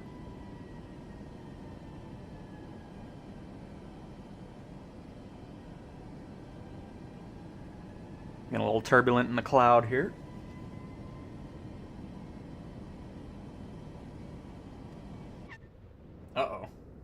we're still in Orlando. Hold up. Reset the camera.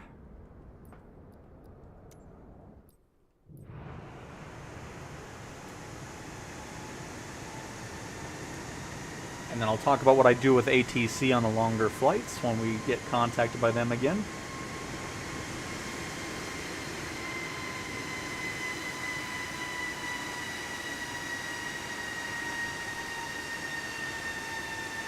So for your first notch of flaps, I believe it's 250 knots. And then 220, 200, something like that maybe? Let me see again.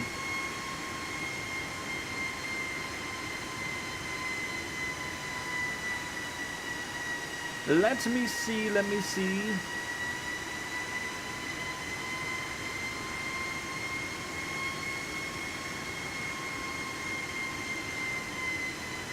Yeah, so flaps 1, 2, and 5, 250 knots, 10 degrees, 210, 15 degrees, 200, 25 degrees, 190, 30 degrees, 175, 40 degrees, 162 knots. And then gears down after 15 degrees, 200 knots or below.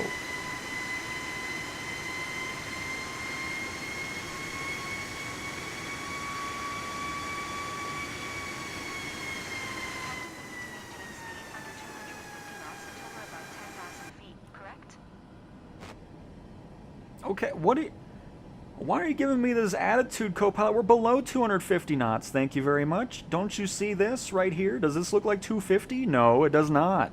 It looks like 236 to 240. Plane's fighting the lovely turbulence going on. Give me this attitude. Oh, isn't it 250 below 10,000 feet? Well, yes it is. Thank you. Make sure you're fired after this. Give me this attitude on the flight 2 minutes in? I don't think so. Even when I'm at cruise, say 25,000 feet, it still doesn't allow me to go faster than 250. It shouldn't. I've not run into that myself. I guess we'll see. Because we'll see here in the next few minutes once we get up to 27,000 feet. Flight level 270.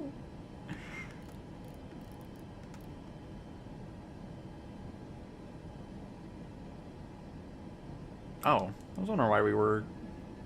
I must have hit a button on accident. Didn't mean to do that. I was like, how are we down to 200 knots? What happened here?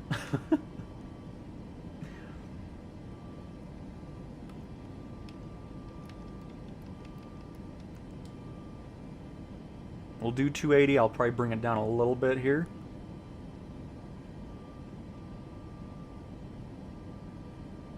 Hopefully my map reloads here, because again, screens are still having some issues.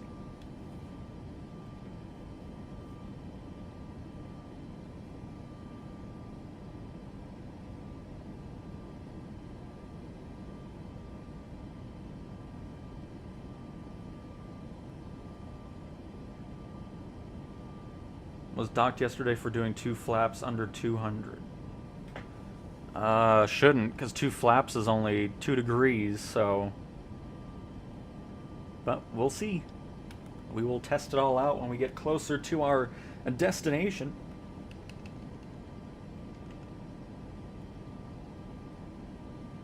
Which shouldn't take too long here.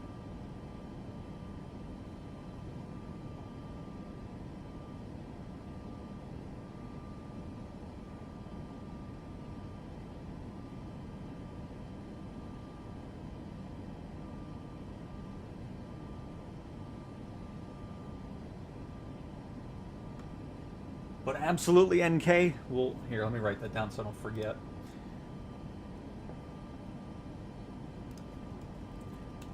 Stuff. Cessna Corvallis in high winds, high crosswinds. Speed not above 250 at 25,000. We'll see that here. FL250. Flaps 2 notches. Dinged below 200 knots. We shall. Oops. Oh, what? Oh, do I still have? Oh, oh, wait. What? Did I hit the analog stick? Oh, goodness. Are we good? Are you okay, plane? Sorry, didn't mean to hit the button there. Oh.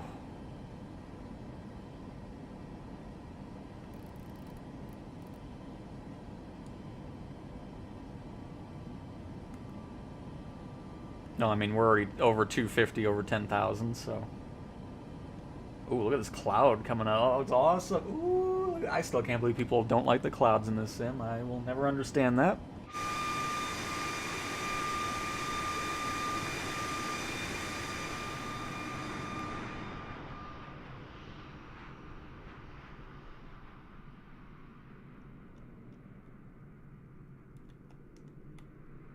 Boeing Charlie Alpha, Oscar 7611. Traffic is 10 o'clock, 3 miles, flight level 180, Airbus A320. Report them in sight. Yep, I report the A320 in sight. I see him clearly. 2100. What was that?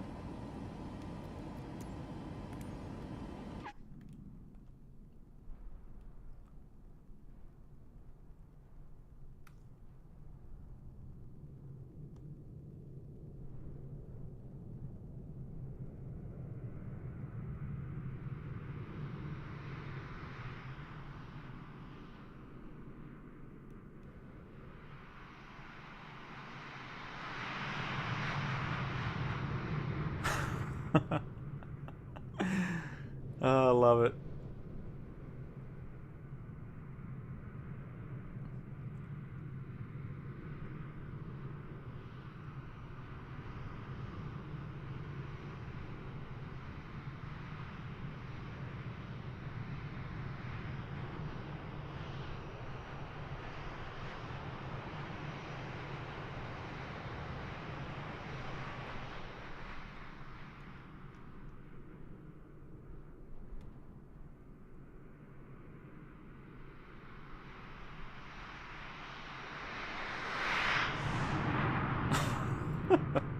You know, it's always fun doing the flybys because then you really get the sense of how fast you're booking it across the sky. It's awesome.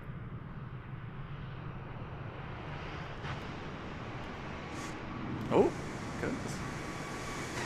Slow this on down. Spirit winds 1684. Descend and maintain 2100.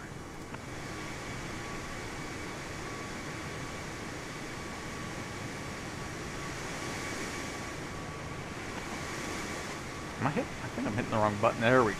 That's why. I was like, why is it not going slower? 100. Spirit wings 1684.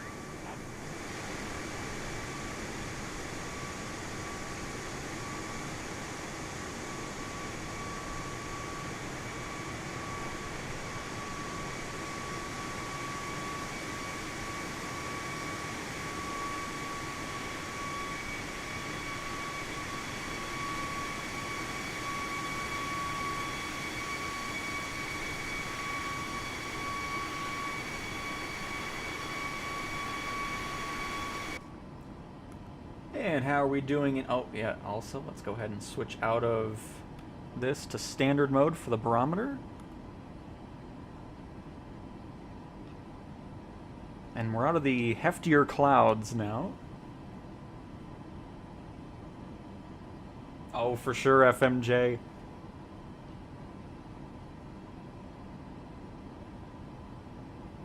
But cool, everything else is going nice and smooth here.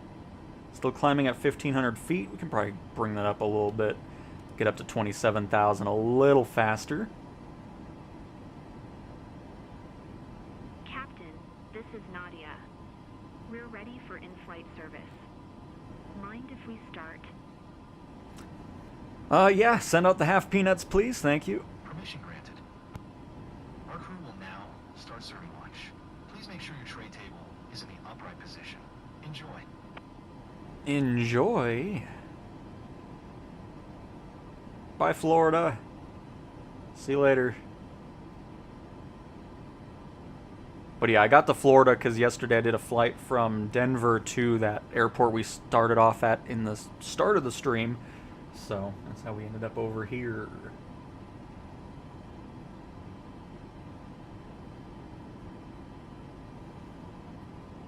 I'm surprised you're not conning. Like FMJ said, scamming is on Mondays only. So, if you wish, if you wish to be scammed, come on over to the Monday streams. Oh man, do they sell jelly donuts on the? No. Do you think my airline's going to pay for all that? Absolutely not. Absolutely not.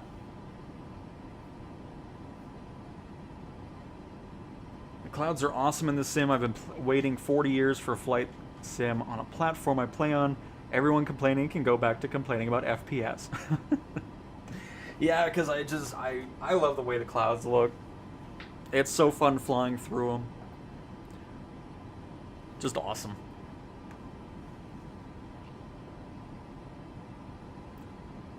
Hey dude, about to download this game. I really like to experience it, and what do you recommend doing first? I mean, there's not really something I recommend doing first, but just do free flight.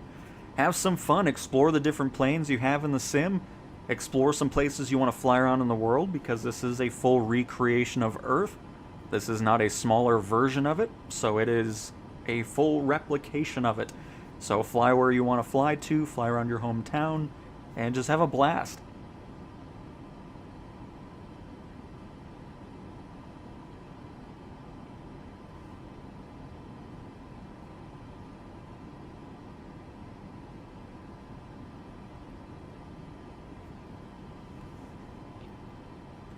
"3,000 feet away from our 27,000 foot cruise altitude."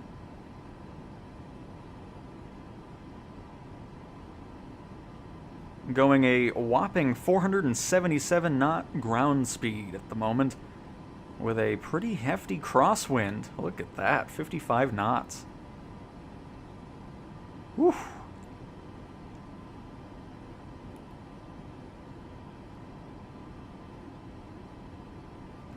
And then, of course, with autopilot, once we do reach that 27,000 foot altitude that we set up in the altitude selector, it'll automatically go into an altitude hold mode once we reach that altitude. So,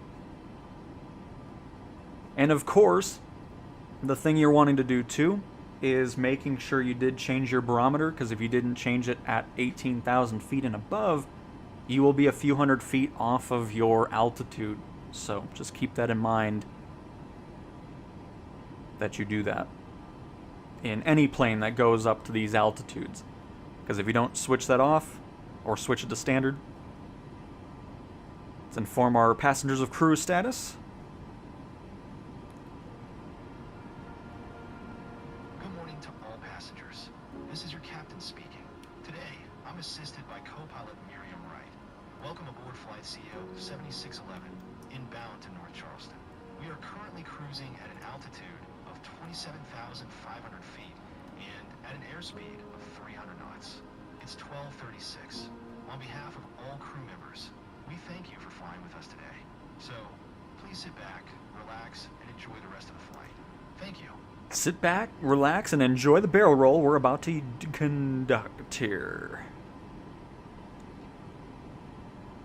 Boeing Charlie Alpha, Oscar 7611, contact Jacksonville Center on 126.75. Good day. So this is what I'm talking about. On longer flights, don't hit left on the D-pad there. Open up the communication window, acknowledge the handoff, and then do nothing else with it. You don't get penalized for not talking to ATC or anything like that. So if you're doing long flights and you're not going to be around for the whole flight, just go to the communication tab, acknowledge that, but don't click tune to whatever the next center is. Just leave that alone until you get to your descent. Then you can talk to them again and do all that stuff. So if you're on a 6-hour flight or something and you're not going to be around, just do this and you'll be good to go. So we'll just close the communication tab. We won't get dinged for not having communication with ATC. They won't talk to us anymore until we contact the next center. So that now there's a visual representation as to what I was talking about before. I do that pretty much every long flight because I'm not going to sit here for 4 hours on one flight. No thank you.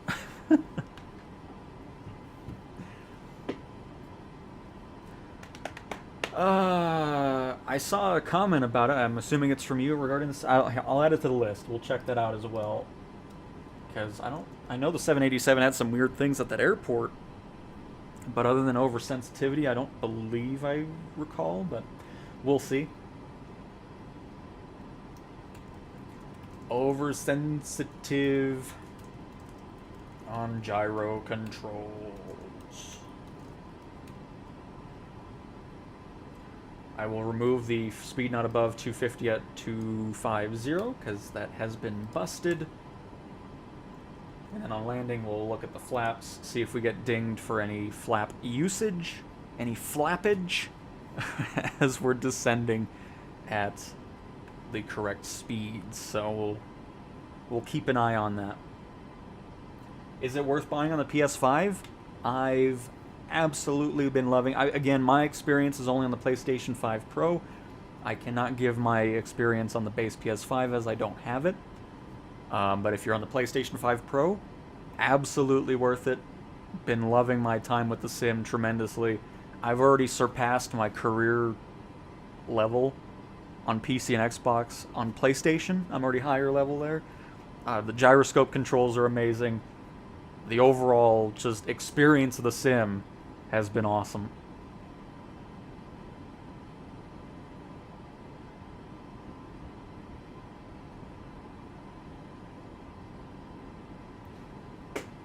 Is Telluride Runway supposed to look non-flat in the sim? You mean like how it has the hills and stuff? I'm pretty sure, yes, because there is a bit of a hill. It might be a bit more aggressive in the sim, but it is not a flat runway.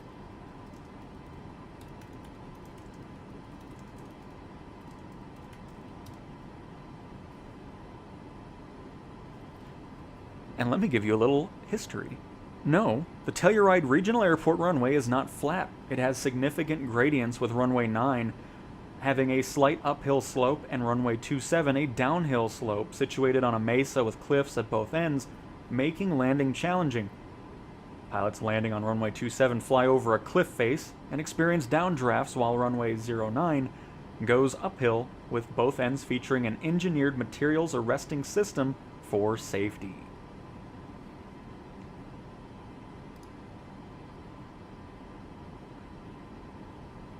Does using the... Oh, no.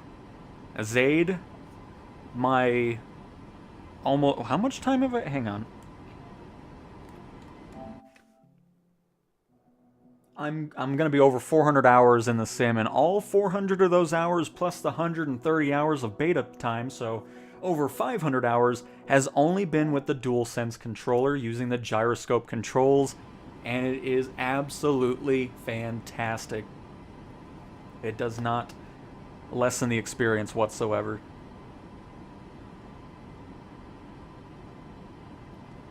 And Cillian! Hi, Cal. I'm landing in Rome in the 737 MAX from Dublin. Landing about 10 to 15 minutes. Well, very nice. Good luck on the landing. Hopefully it goes smoothly for you. Yep, no doubt, Alan. I've been buying the sim since 2020's launch on PC and Xbox, and then, you know, the PlayStation release happened. I know I didn't buy the PlayStation one, it was gifted to me by Xbox, but regardless of it, I would have been buying it here anyways. But yeah, it's just, there's nothing else out there like it.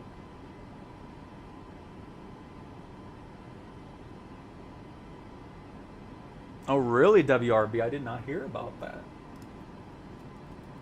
Telluride Runway Excursion.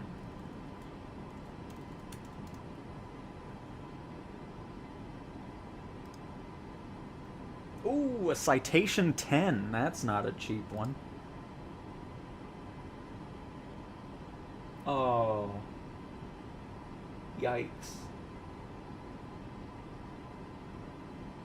The Citation 10 skidded off the runway while landing at Telluride Regional Airport in Colorado on January 14th, 2026, prompting the airport's closure. All 3 people on board escaped without injury. Well, I would assume so. It doesn't look like it was... It must have been a pretty slow thing at the end. The pilot reported encountering a strong crosswind on touchdown, which caused the aircraft to lose directional control and slide about 900 feet off the runway.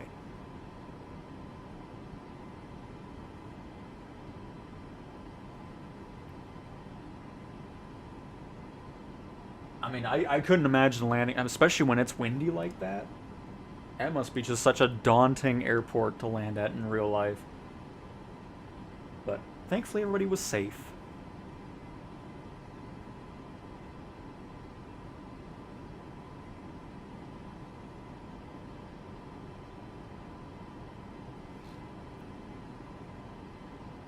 I only found out today that there's an amphibious version of the Caravan. Yes, got the floats on it. And really, is it just me? Hey Cal, do you use any other peripherals whilst using the DualShock mouse or keyboard, for example, for direct buttons? Nope. All of my gameplay you see is 100% with the DualSense controller only. So me doing everything with the cockpit, doing all the knobs for autopilot, setting up, by the way, let me get off of rejected takeoff here. But yep, everything. Oh, what is this? Get this blank out of here. How dare you? Delete. Delete. Execute. There we go. Giving me a blank space? I don't think so. Cal, just making sure you know T-Flight HOTUS, as you can use that for Boeing planes and Airbus. You can use the T-Flight HOTUS 4 for any aircraft, but I do not need a flight stick. I've heard about the bugs in PS5 as well as low-quality runways. Do you think the overall game makes the bugs tolerable? With how expansive this sim is, it's expected to run into bugs. The fact that there's people out there that are thinking, oh, everything should be 100% perfect 100% of the time, are having unrealistic expectations. There is, out of the thousands of hours I've spent in this sim, there's never been a moment where something that happened in the sim completely ruined my experience. Whatsoever. There's never been a moment where it's like, you know what, I'm not going to touch this thing for a couple weeks. I'm going to wait for another update. I've never had that feeling. Are you going to run into bugs? Sure, there'll be some things that happen. But it's nothing that takes away from the awesome experience you have with the sim.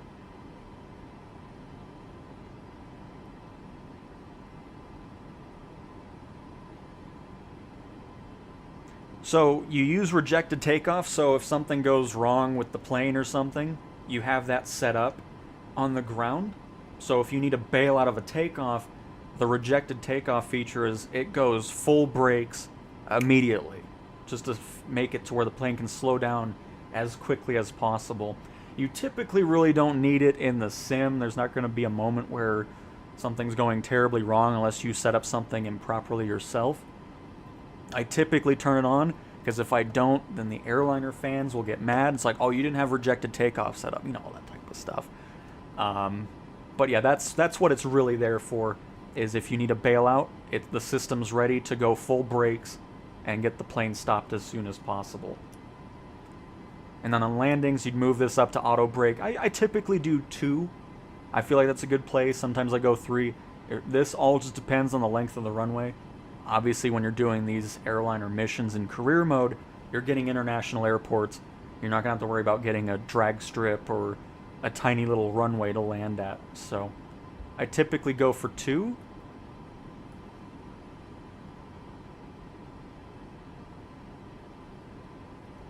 Just had a bit of turbulence. I just want to make sure everything was fine. But yeah, so I'm typically at 2 for auto brakes on landing. And what this is just once the gears touch down and you're ready to go, you know, it'll just automatically brake the plane for you and all that good stuff.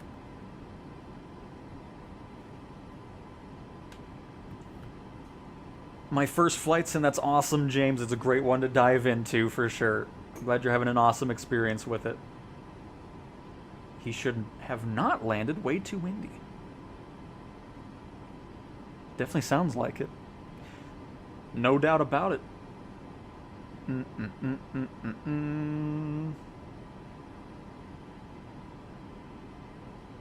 Marketplace will have third-party content in the spring with Sim Update 5's release.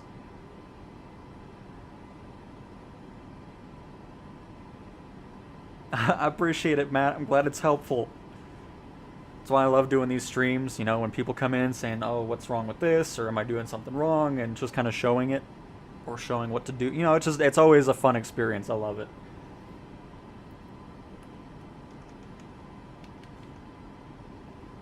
So what I'm going to do here is I'm going to go to the bathroom, and then after that, I'll talk to ATC again, because we should be getting close to getting our descent approval here. So I'll be right back.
Are we ready to descend?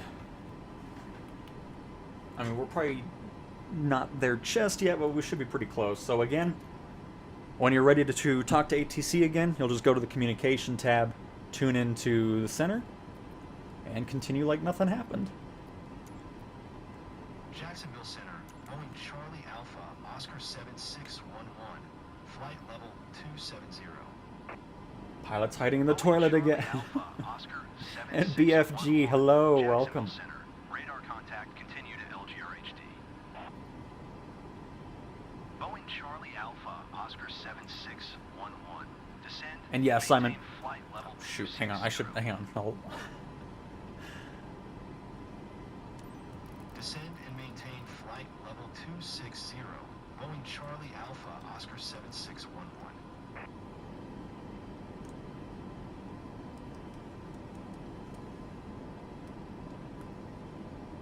I'm going to bring that speed back down anyways, because we're going to start doing our main descent here shortly. But yeah, Simon, I was just getting ready for next week's, you know. Also checking if my Asovo paycheck came in, so, you know, everything's happening at once.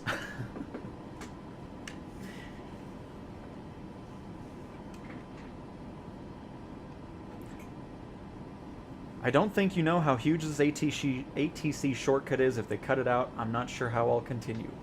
Oh, I don't think they'll get rid of it. I mean, again, it's just, like I was saying, there's no reason for the developers to think that people want to sit for hours and hours and hours looking at this. Because I don't. I know that. When I'm not doing career mode on a video, or even when I'm doing a video over it, I cut out this part of the flight. I don't sim rate, I don't do any of that. I just want to have the full experience going on, the full flight time. Because typically what I do is I go for a long flight, and I'm not even home. The plane's just doing its thing, and I'm happy about it. It's like, okay, I'll get back home, get ready to land the thing, whatever. That's what I do, because for me, it's boring. I don't want to sit here the whole time. I don't want to sit here and wait for ATC communications to happen every single, 5 to 10 minutes, 15 minutes. And which is why I don't do it in live streams. I mean, things like this, 45 minutes, an hour or so, fine. But 6-hour flight, 4-hour flight with the same plane at the same altitude, it's just that is absolutely boring to me. So I would imagine they wouldn't change that ATC stuff. There's no reason to. Because there's no reason to expect players to sit here for all those hours to have that communication.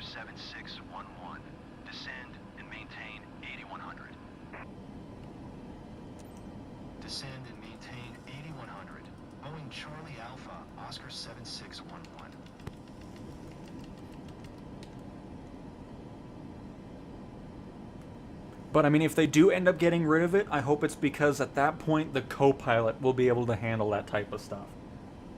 Then I wouldn't mind, because then it can just be the same thing without you having to worry about, okay, I need to be here for this ATC communication happening. So I mean, if the co-pilot can finally manage the ATC side of things, that's fine. I'll be very happy with that. Or like I was talking about in the career video, where you actually can pick the pilots that you have, pick the co-pilots you have, and they have different benefits and things, you know, it's just stuff like that would be great. But for now, just having that skip feature, or not really skip feature, but just making it to where you don't get dinged for not communicating with ATC is really, really handy, especially for those longer flights. AI Copilot does not work in career mode, it only works in free flight.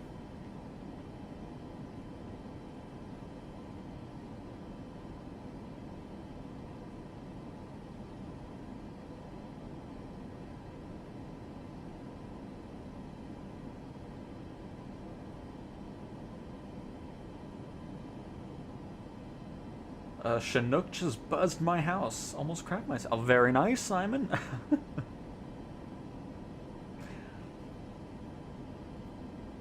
He's not charging us. What are we talking about, James? What's happening? What are we talking? Is FMJ involved in this? I feel like FMJ is gonna be involved in that.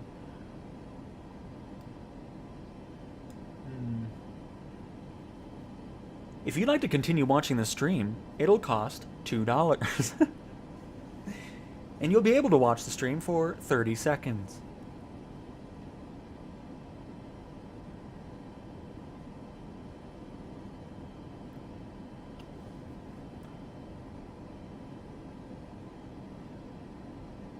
How are you doing today? I'm doing great, CG. Hopefully you are as well. Love the videos. They've been super helpful. That's awesome to hear. Glad they've been a big help. Hopefully you've been enjoying the sim.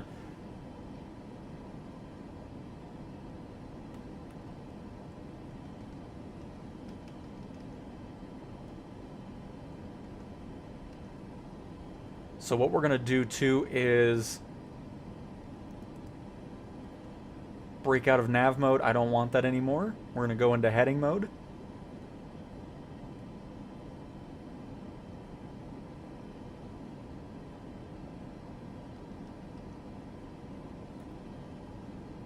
And the reason for that is... Here, hang on. Let me see...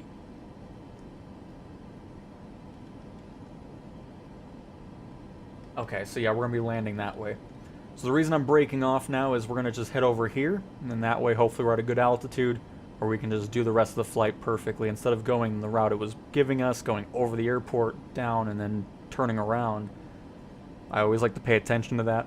That way I put into heading mode, let the plane kind of divert from that, and we'll just kind of meet up with this waypoint, turn right, and hopefully have a nice descent into the airport.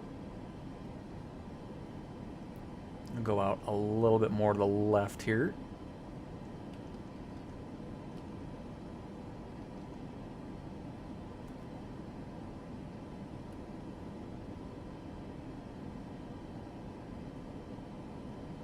I will not be dragged into this pyramid scheme. It's too late, FMJ. What do you think that membership's been going towards? I actually live in the most famous cow town in the world, but there's nothing around here to see while flying. There's always something to see. Could be a bush. Could be a leaf. A tumbleweed going across the ground. You never know what you'll see no matter where you fly. It's all good, Matt. Monorific has been very quiet. What's he cooking up? Do you live on Yellowstone Farm? I'm assuming that was to Matt. I'm looking to get the game. Can you go online? You can go online, yes. You can absolutely do that. When you're in free flight, you're already in multiplayer. Because not only do you see other real players in the sim, you also see AI traffic, which that AI traffic is based off of real-world flights currently going on, which is pretty cool. You also have real-life ships that are synced up as well, so there's a lot to look at. And yeah, it could be a cow that you see. I mean, we've seen plenty of them in our adventures in the sim. Because yes, there are animals, from moose to hippos to giraffes to lions, to cows, sheep, pigs, and the animals that migrate in the real world also migrate in the sim. So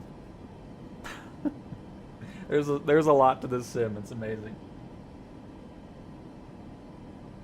And hello, Bryce and Paul. Wait, oh, never mind. We're just saying hello to Bryce, but welcome, Bryce. Boeing Charlie Alpha Oscar 7611, contact Jacksonville Center on 124.7. Good day. Good day. Going to 124.7. Boeing Charlie Alpha Oscar 7611. Jacksonville Center, Boeing Charlie Alpha Oscar 7611 is passing 15,700, descending 8,100. Boeing Charlie Alpha Oscar 7611, Jacksonville Center, altimeter tree 04 tree, radar contact, continue to Mommy.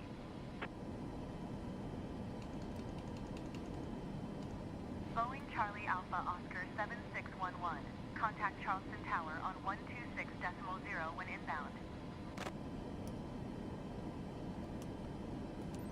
Tower on 126.0, Boeing Charlie Alpha Oscar 7611. Charleston Tower, Boeing Charlie Alpha Oscar 7611. Good luck, Cillian. I'm sure you'll do fine. Runway 15 approach. And Shane, good afternoon to you. Oscar Welcome. 7611, Charleston Tower, altimeter tree 04 tree, cleared ILS runway 15 approach.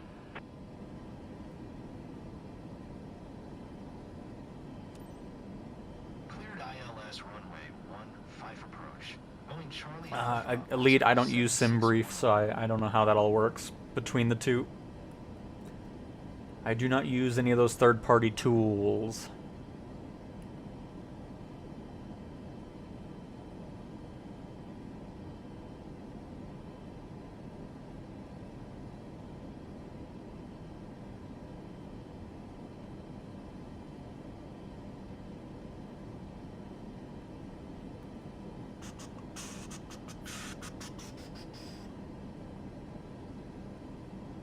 How to connect SimBrief on the Macs? Again, I do not know anything about those programs as I've never used them.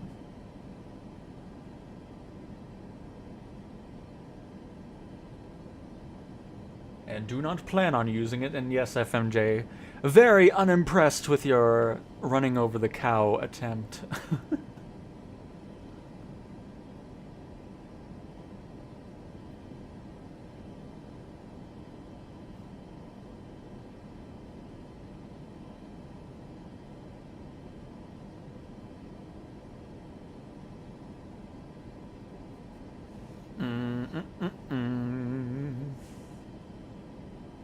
So...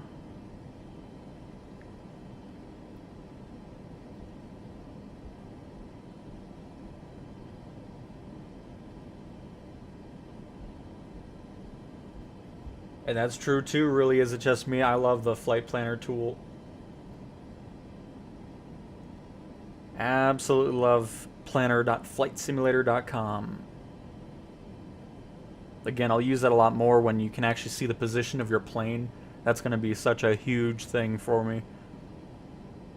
Because, you know, then that way when I'm not around, I can just open that up, see where my plane's at from anywhere, and that'll be excellent.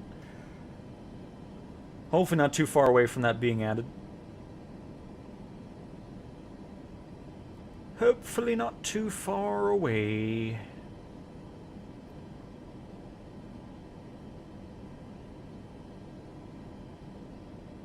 Well, I know SimBrief works on the Airbuses because, you know, you can log into the account through the tablet in there. I think it's SimBrief. One of those does work on console. But for the 737, I'm not sure if you can specifically. I could be wrong on that. Again, I am not versed in all of it.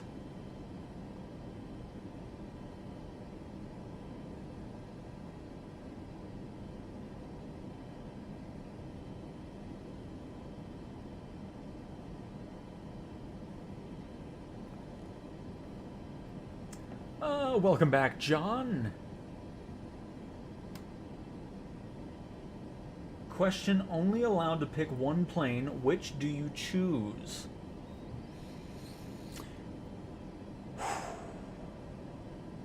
Third party, the C-160 from Azure Poly, but default sim,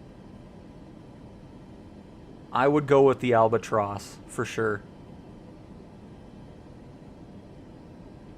As far as I'm aware, Simbri... Oh, I read that one already. Do you think they would make free flights between career jobs? Again, I mean, it's been brought up a lot, and for me personally, I wouldn't like that, because I'm already spending a lot of time in the sim just through the missions themselves. I wouldn't really want to see myself spend time not making money, but moving my plane to somewhere else. Could it be an option? I'd be surprised if it doesn't happen eventually, but it's not something particularly that I'm too interested in, or something that I would actually use personally. But I've seen a lot of people want that, so I'd say at some point it'll probably be a thing. When the marketplace opens for PS5, what is the first plane I should buy for career? The C-160 from Azure Poly. It's going to support heavy cargo. I can't wait for that. Just an excellent, excellent aircraft that is going to be an absolute purchase immediately when it's there. Again, I'm hoping when the marketplace does open up with Sim Update 5, it'll be pretty packed up with majority of things, as opposed to more of a wait after the fact. I doubt that'll be the case. I feel like most of this gap in time was to make it to where developers have the time to kind of make sure everything's working for a different platform, and going from that.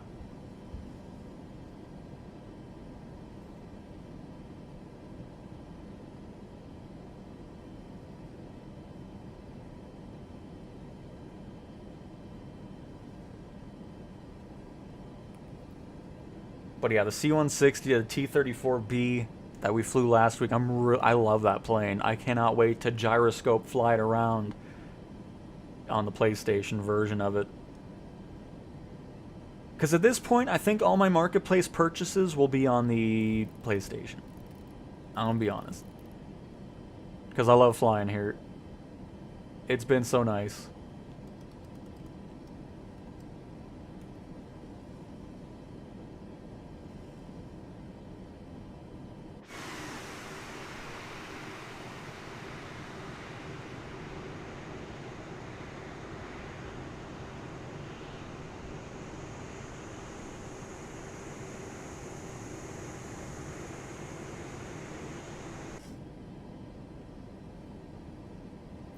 I'm going to keep descending here. I'm not going to stop at 8100. Just keep this nice flow we have going on.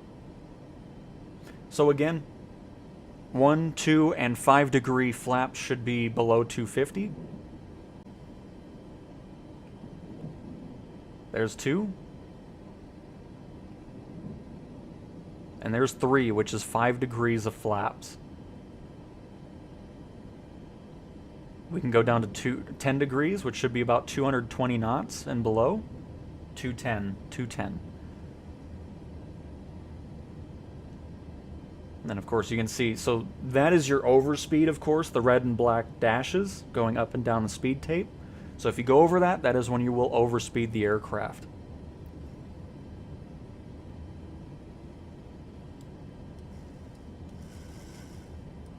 Bring our descent down a little bit faster here. And move our heading just to the right a little bit.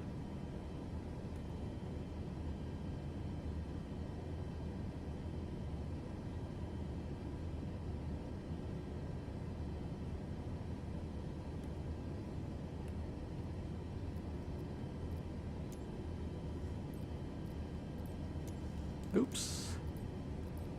I still need to work on that a little bit with the cursor, where sometimes it's not highlighting the correct thing, so just reopen the window and you should be good. It still wants to be a pain. Oh, there we go.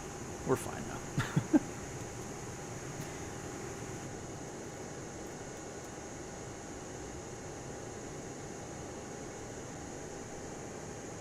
Why are we climbing?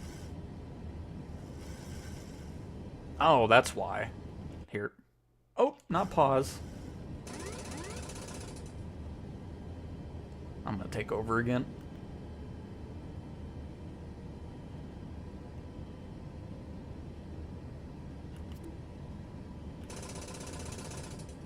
We're fine, plane. Calm down.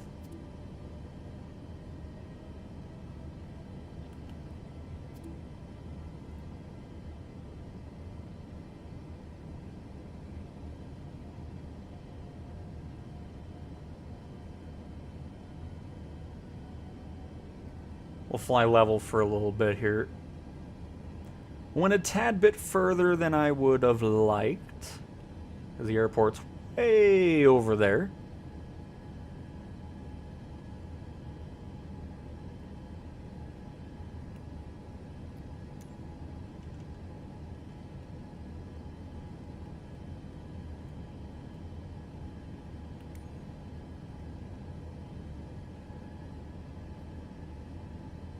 "2026 is going to fly by. I can feel it." Yeah, no doubt.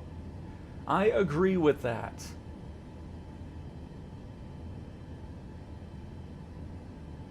Nice, John.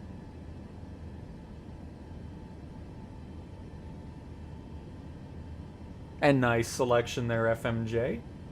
And Hanzolo. "Hi, mate. Cheers for the vids. Just bought a PS5 Pro purely for Flight Sim. Your graphics are better than mine. Do I need to mess with settings?" No. I don't change anything. What you see from my sim, from the visuals to controls, is all default.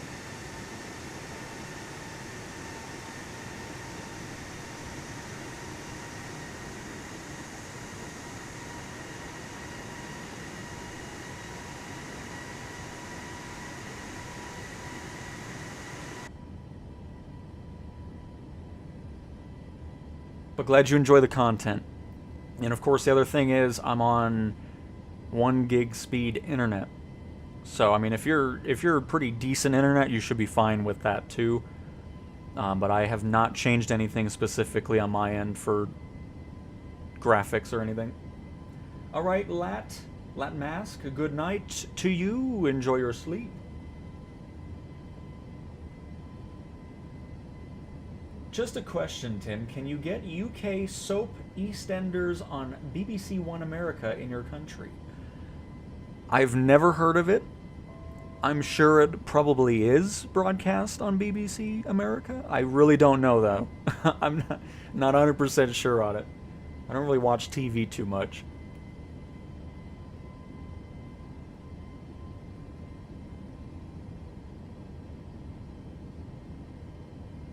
After watching countless videos and streams, you have fewer issues with the PS5. I don't care what anyone says. Is that a good thing? Yes? Assuming that's a good thing. I mean, yeah. I mean, if I was having a crappy time with it, I would let you guys know. But, you know, from all the streams and stuff, you can see what my experience is like. You know, when it first launched, we had some crashes here and there, but I mean, it's been smooth sailing for me.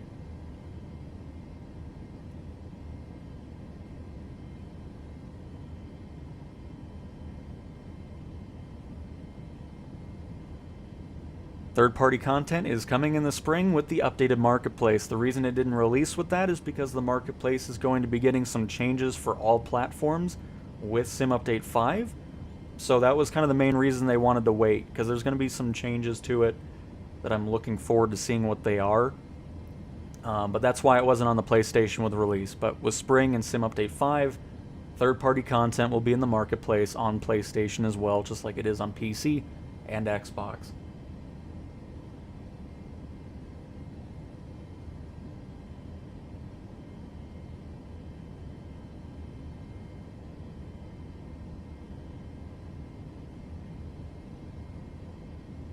The marketplace is gonna, it's not gonna, the marketplace is nothing like the Farm Sim mod hub. That is completely different. It'll be nothing like Farm Sim. I can assure you of that.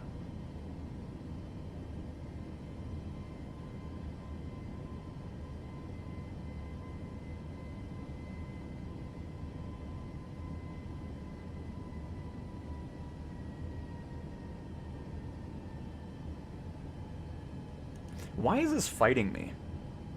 Is my question. Because autopilot's off. It just feels like it wants to stay at 5,000, so... was that altitude hold I turned off? No, it should have been heading. I don't know what it was. Either way, the plane was fighting me there, so we're good. Oh, man, because I was really confused. I'm like, I know I'm trying to descend here. I don't know why I'm hugging around 5,000 feet.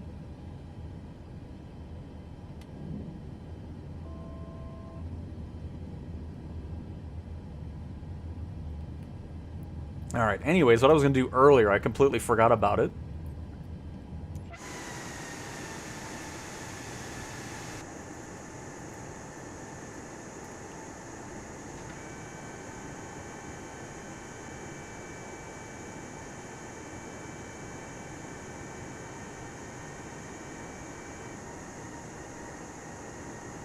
What do you say, a landing from this camera angle?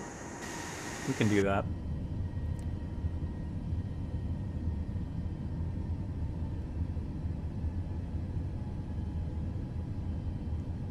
So, let's arm our speed brakes, set up our auto braking to level 2, and we're good. Flaps are already at 20 or 15 degrees. We'll probably get one more set of that here once we get a little closer. And nice taco, I'm sure it looks great on that 65-inch TV.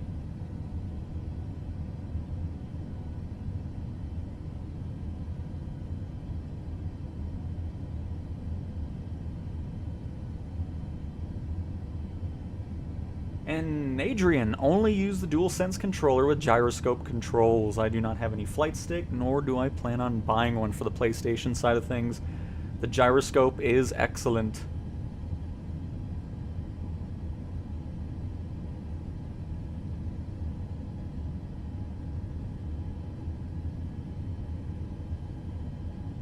Yeah, I mean, being paid by Asobo, they give me a different build.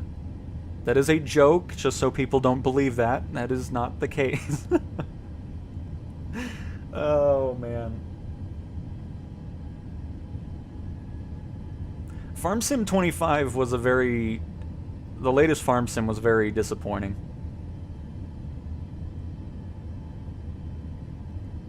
It's like, yeah, they keep adding other things, but they don't change anything else in the full sim. Like, it's just, I don't know.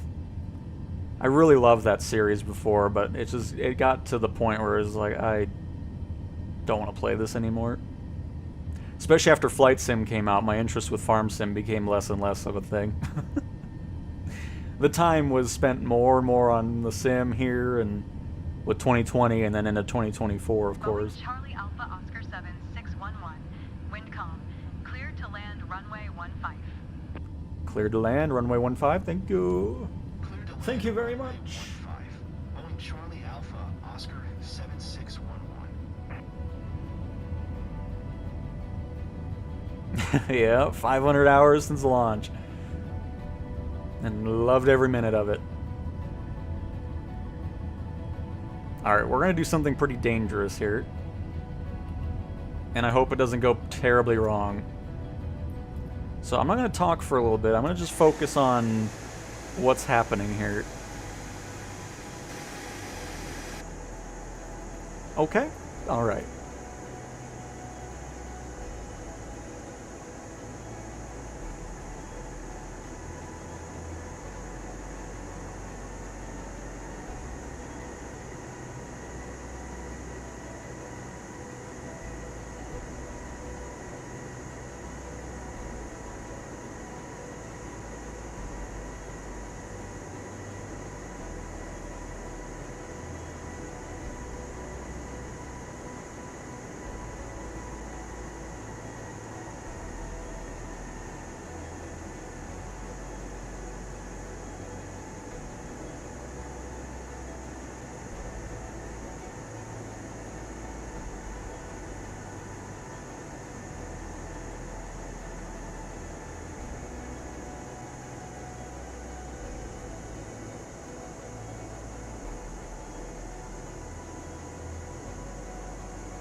that was nice. I love that camera angle. Oh shoot, I'm in showcase camera, hang on. Good thing we have auto brake set up. Ah. Alpha Oscar 7611. Turn next taxiway. And welcome to, I don't even know where we went to. North Charleston, I think.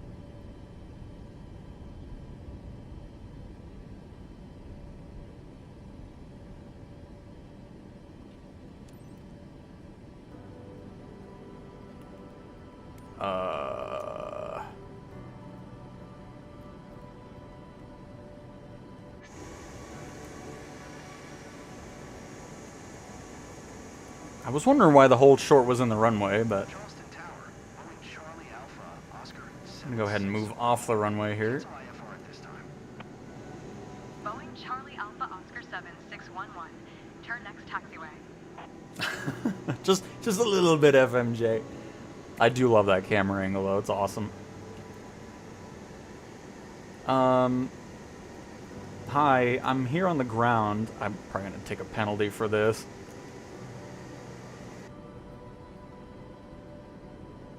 Hopefully it'll pop. Boeing 511 at runway tree, ready for departure. IFR to Kelly. Boeing 511, altimeter tree 04 tree. Cleared for takeoff, runway tree.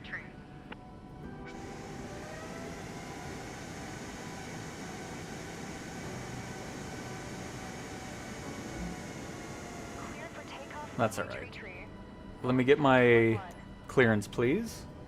Cleared for takeoff, runway tree. Because it wouldn't let us get to the ground there.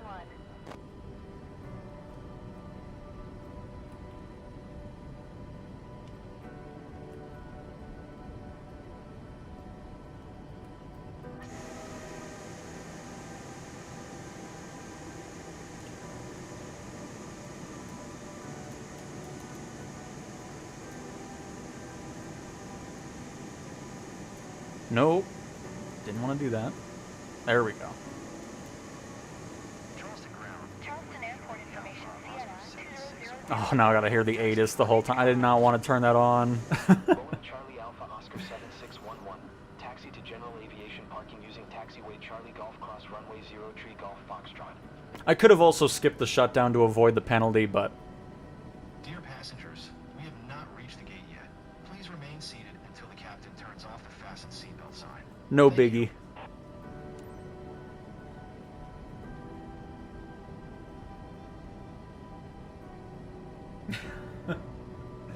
That was definitely pre-recorded and edited, yes. I just love all the stuff that people have said over the time. Just continues to be a thing. It's great. I love it.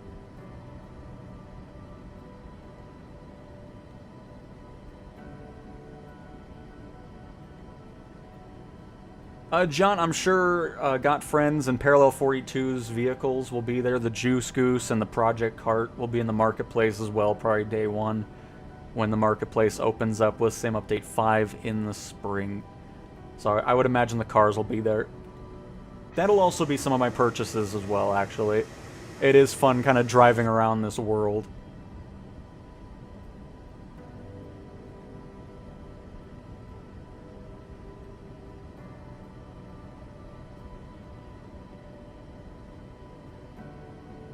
Tired of this pre-recorded stuff. Also, let me bring the power back here.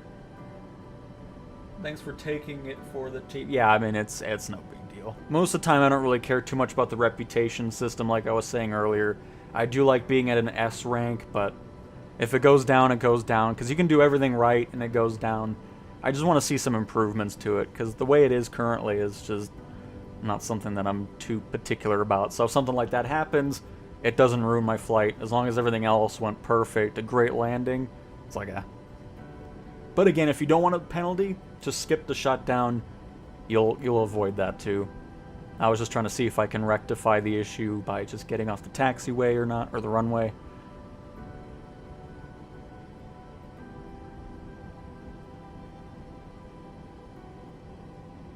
United hits him from the side. Now, probably the one I cut off earlier.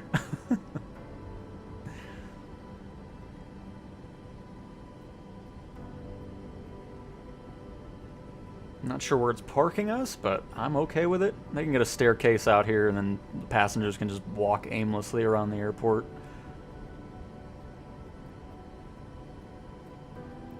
Another excellent flight in the 737. I love this thing. It's been such a blast flying it in career mode.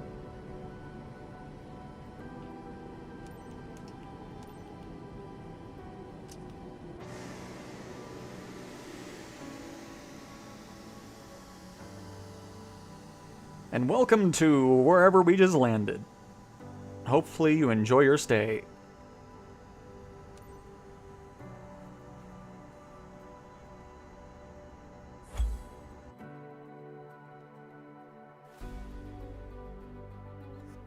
That's the other reason I like the 737, because the add fuel button adds the fuel, so I'm never paying money for fuel, so, you know.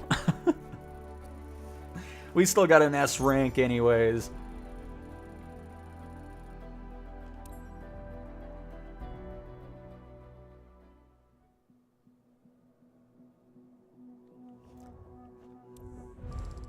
And a nice 3.4 million credits for just about, what, an hour? Hour flight or so? Maybe an hour and a half? Did that go up, by the way? I wasn't paying attention.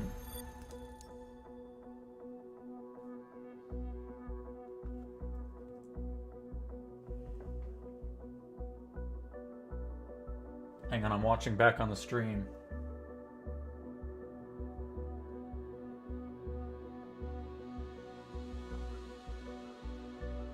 It did. See, that's what I'm talking about. You mess something up in the thing, and then it's like, oh, it goes up. But you do everything perfectly, I'm gonna lose a chunk of it. Like, just, Asobo, please. We gotta do something about the reputation system. Because I thought it went up, but I wanted to double check it. That's hilarious. But cool. Awesome couple flights of the 737. So we're gonna do a couple things here. Let me do the 78. No, here. We'll do the Corvallis first, and I'll dive in the 737 after that. Let's get everybody flying. So again, this is free flight. In case you're still here, how multiplayer works. The green icons will always be multiplayer players. Which you can see, got a nice selection of people already in Florida. And let's go to South Venice here. Got a couple people flying around. This seems like a perfect Corvallis area here. Plus, we have the wind going on already as well. So that works out perfectly.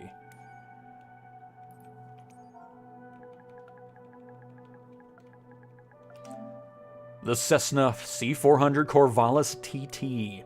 Love this plane. So anytime anybody wants to see something with a Corvallis, you can guarantee we will be flying that thing. And I'm sorry to hear that, Nolan.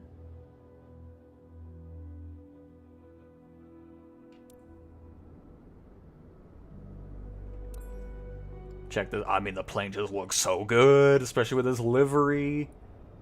Awesome. Where are the pilots at? Oh, there's somebody. Who's that? What are they flying? Oh, VL3, nice. Oh, there's two of them. You hating on me. Alright, there we go. A couple people in a VL3. Nice. Anyway, let's go ahead and start this thing on up. But that's how multiplayer works. You can just run into people flying around. You'll see them flying with whatever they're flying. There's somebody in a TBM up there. Fire on ice. And it's just a living world. That's what makes it so cool to explore the world. You see the AI planes that are based off real flights. You see real players flying around. There's no lobbies to go into. You just fly around and you'll see the other players.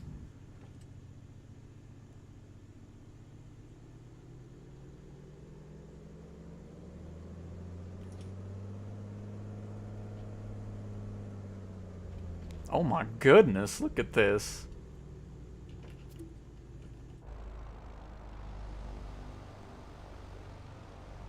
No wonder they're hating on you. Alright, anyways, let's get up into the air here. We're going to be taking off with the wind, I think. Hopefully, no, actually, perfect. Because you don't want to do that, obviously. especially not landing in it. Because the reason you want to take off into the wind is it'll help you take off. So, similar to the Grand Caravan, the Corvallis is another plane that defaults to a Localizer 1. So if you see this, and you go into nav mode, the plane is not going to follow your flight plan. You want to click CDI, the soft key button below CDI there, until you're in GPS mode. From there, your aircraft will follow your flight plan when you hit navigation mode. So, if you're in a plane like this, look at the compass. If it's green, that's why navigation is not doing anything. You'll want to be in GPS mode.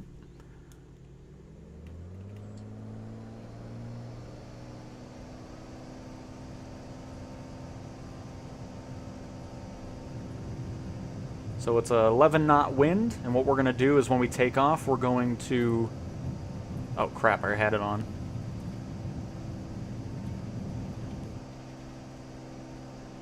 We're going to have the crosswind landing going, so...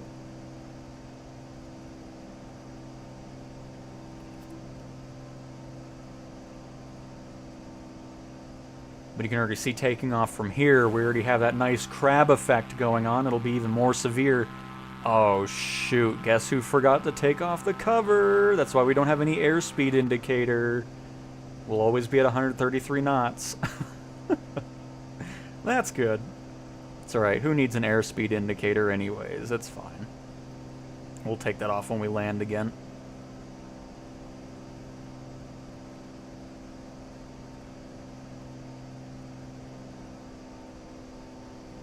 I mean, most general aviation planes have a prop control. We're talking about this one. And Mohammed, welcome to the stream. If you buy your own planes, can you paint it the way you want? No. Currently, not.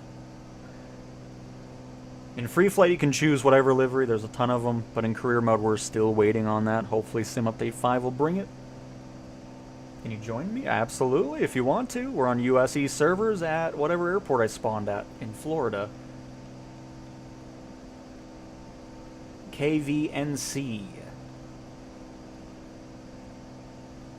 Venice Municipal Airport. Kilo Victor November Charlie. Somebody's chasing us. Is that why you hating me? Oh no, it's Abe Lincoln. He's arrived. Very nice. I see, Mr. Viz down there, too. 41 nautical miles. I don't know if we just randomly ran into him, but...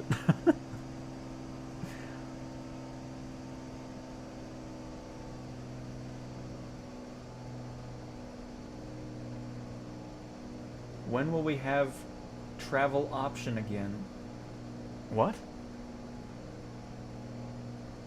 What does that even mean? What's not in the game? You'll have to clarify that a bit. Well, it's part of the script, GSR. Goodness.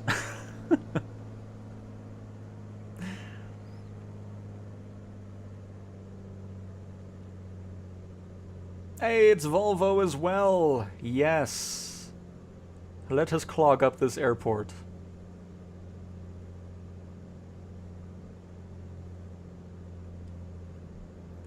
So we're going to have our flaps set to landing, all the way down.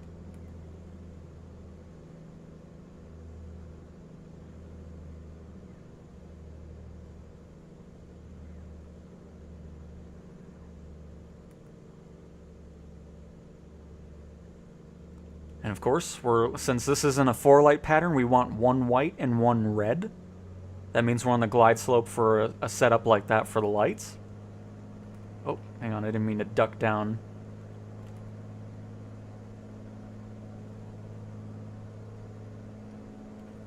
Because right now that's showing us as too high, with the 2 white lights.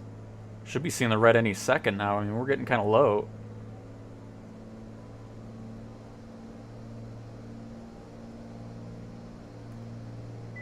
There it is.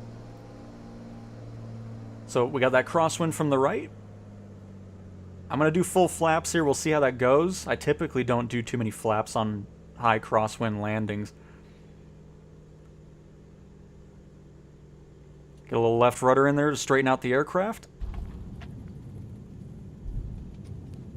And there we go. The Corvallis also has speed brakes, so you can engage those to slow you down. Which again is what I recommend. Oh, I don't know what's happening. There we go. Speed brakes freaking things out. Recommend deploying those and then using brakes once you slow down enough from there.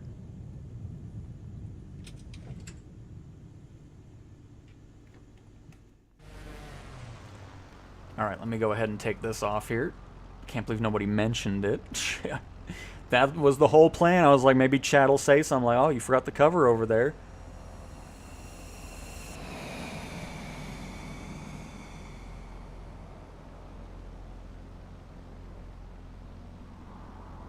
You hating on me. He's probably like, what's happening here? Why are there so many people at my airport? Alright, so there's that.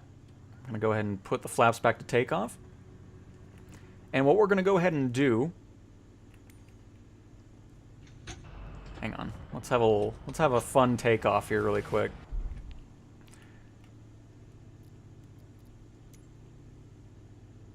Because, you know, 11 knots just isn't cutting it. So we're going to go ahead and turn off live weather. And add a little bit of extra wind in here.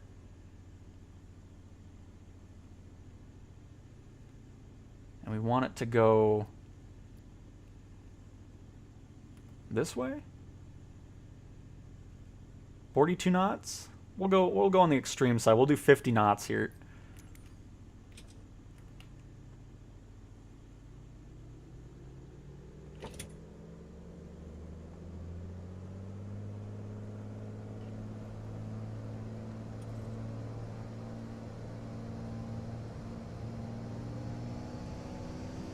Oh, yep, we got that wind going for sure.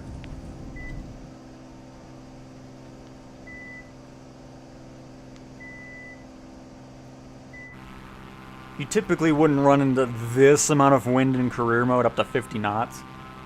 At least not something that I can recall running into, but just to kind of show the landing at a very severe wind.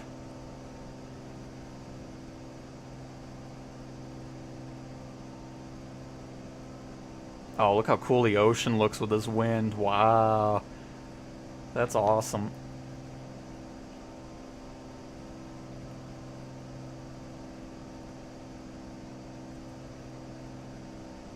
That actually looks really good. What in the world? Oh. Oh yeah, this is gonna be a fantastic landing here, folks.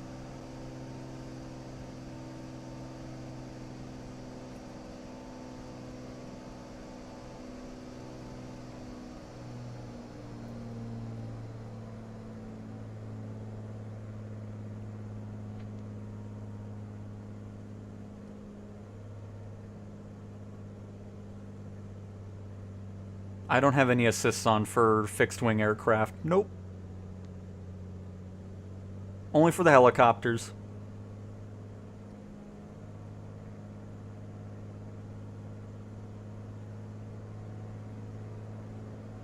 Oh, it's an A... I don't think that's actually an A-10. I think it's a helicopter, but...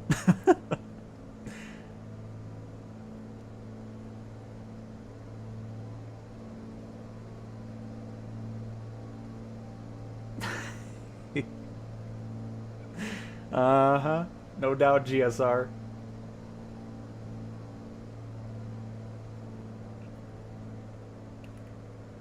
But yeah, absolutely, NK. It's all about practice. It really is. Just stick to one plane, kind of get used to it. Fly, like, once you're used to it in good, calm conditions, try it with a little bit of wind. Kind of get familiar with that. And that'll help out tremendously.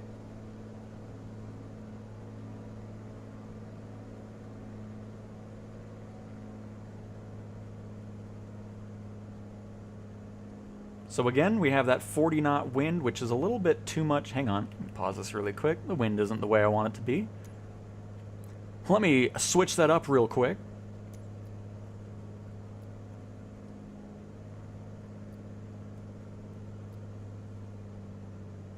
There we go. Oh boy. I heard our engine was... Oh, why did it slow down? We were paused. Get out of here. Why are you freaking out? Hello? I just paused the sim. Why was it even affecting you? You good now? Oh my, yeah, we got a crosswind now, folks. And because of this crosswind, we are going to go ahead and not have flaps for this. Oh, maybe one notch. Why do I feel so fast now? What happened when I paused the sim? Oh, it's because it's more of a tailwind here.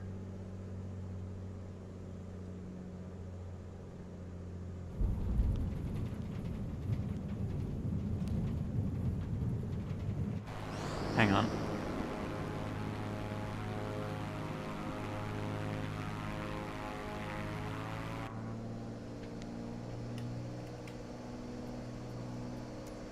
Because, yeah, I don't know why it decreased my speed when we were paused. That was really weird. I wanted to move a little bit more...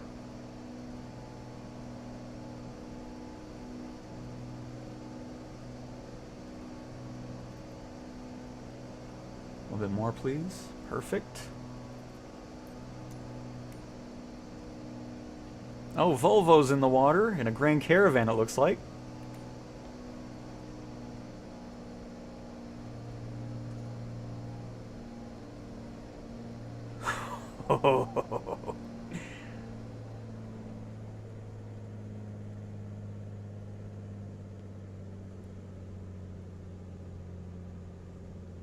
That is not me hitting the rudders. That is just the wind going crazy there.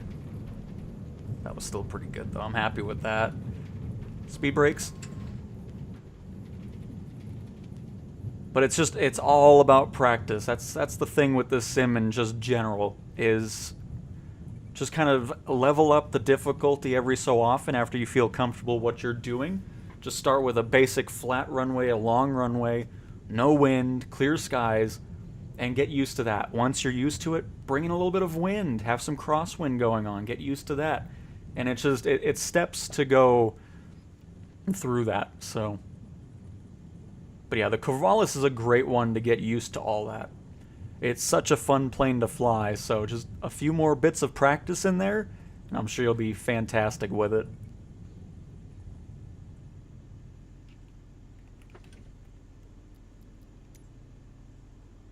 Because the other thing that's great about once you do get used to flying with those types of conditions, regular landings feel like a breeze. Because then you're so used to dealing with those types of situations. So it's just, overall, all that type of stuff is great, especially with more and more practice. So hopefully that kind of helped out.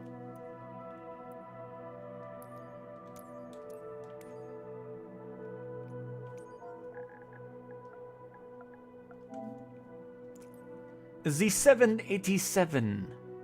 I had a comment too. Again, some people don't seem to know that you can change the liveries. So anytime you're in free flight and you have a plane selected, you can hit square. From here, this is where you can change the variation of the aircraft. You can change the livery, and you can also change your identification. So if you want something to be on every single plane, you can change the tail number, and that'll be plopped on every plane as well. So just thought I'd always mention that again, because I keep getting comments about it. It's like, oh, how did you get Alaska Airlines? And, you know, so that's how you do it. You just hit square on the plane that you're selected on, and that's when you can change all of that good stuff. I'm going to try to take off with a 787 here. I don't think it's a long enough runway, but we'll make it work. Thank you, GSR. Appreciate it. Oh, you are actually in an A10? Oh, it just looked really slow. That is better than one of my landings with no wind. You'll get the hang of it.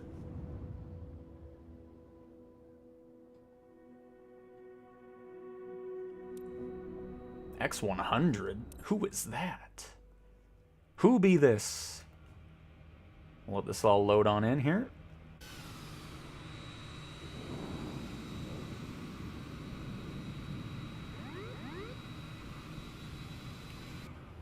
Oh, what in the world? Where's the K at? There it is. Autopilot disconnected. That's great. I don't want it on anyways. Alright, let's see. Apparently there were some issues with the 787. Gyroscope feeling too sensitive. Let's see what's going on with it.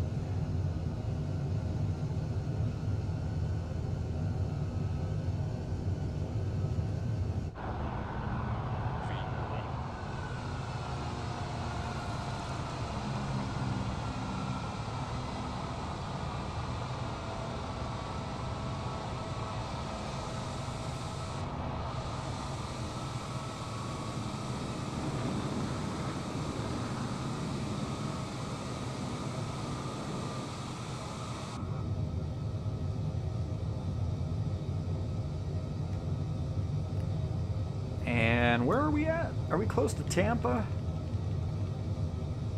Oh, we are. We'll head north then. We'll do a little short hop over to Tampa and see what's going on.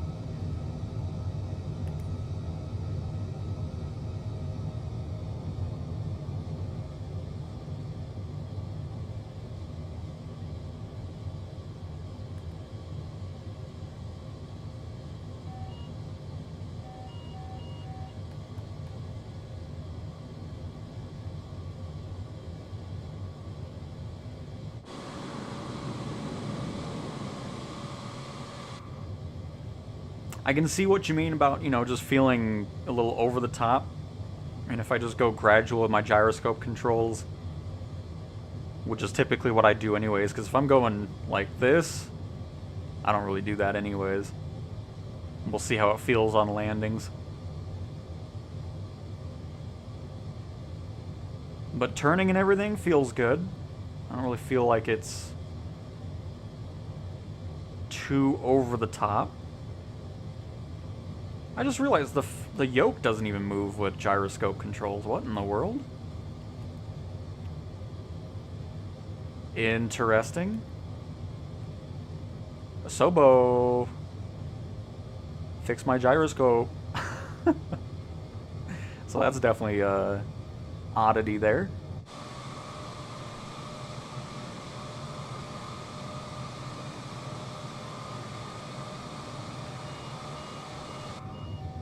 Probably the only plane I've ever seen the yoke not moving around in gyroscope.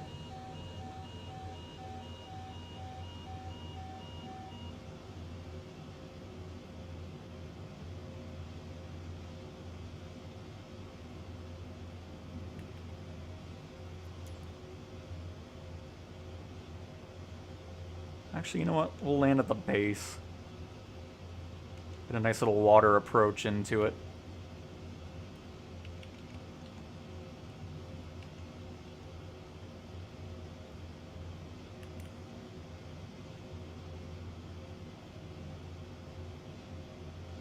That would bug me. Not seeing the yoke moving while I'm doing the gyroscope. Go ahead and just take that off the screen because I don't want to see that.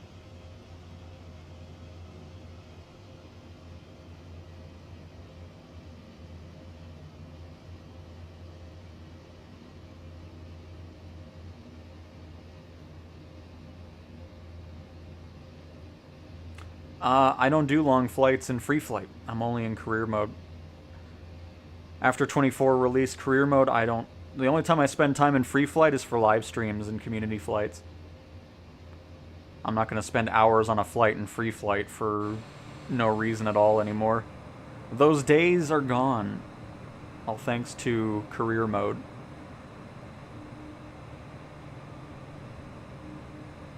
And I also don't use sim rate. I also don't use skip, so I don't really use any of that. I don't use any of those things in career mode either. I just have the plane in autopilot doing its thing, and I'm not even home. And I come back later and land the aircraft.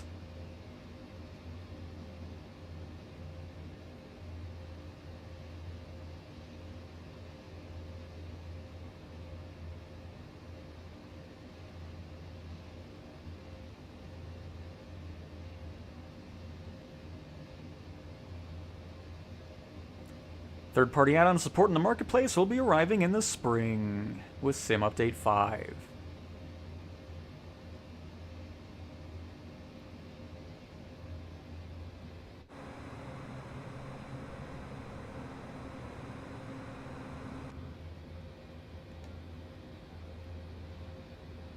Get our flaps on up or down, not up. You know what I mean.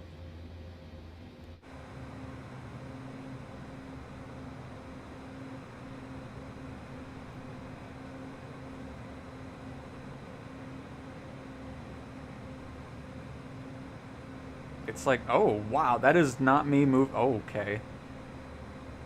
Sobo, you got some work to do.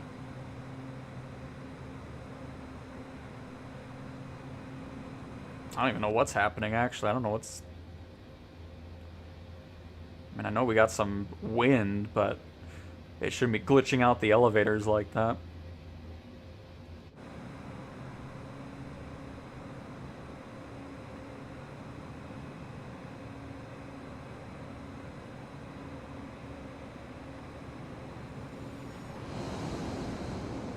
Because I'm not moving any... I'm not doing anything with the controls. This is just the 787 freaking out.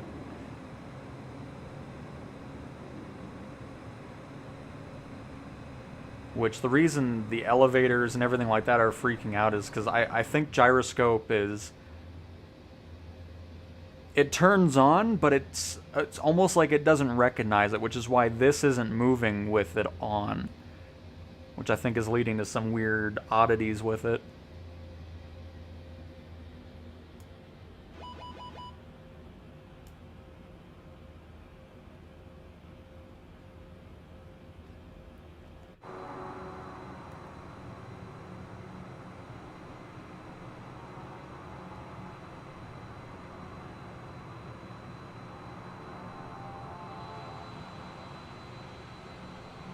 Because you can see the wings too.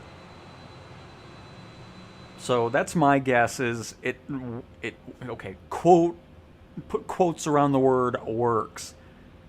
It works, but it really doesn't work, is kind of what I'm getting at with the gyroscope controls on the 787. Because like I'm full down on the controls and it's not pitching down. Actually, I don't have any I do? What's happening? I don't know what this thing's doing, but yeah, 787 definitely is having some things that make me not want to fly it, because this is not enjoyable at all, so...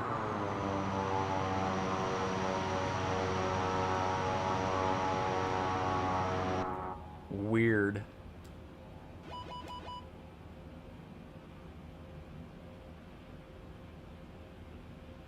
And Adam, Evening Cowtown, just a quick question.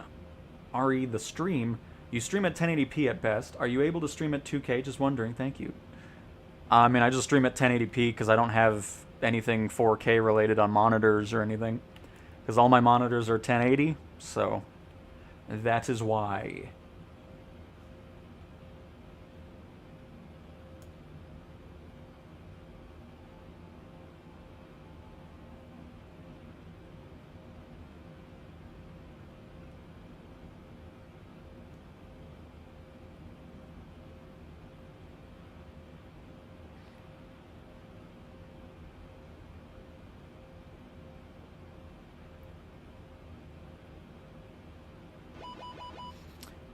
I wish I was flying my 737 now.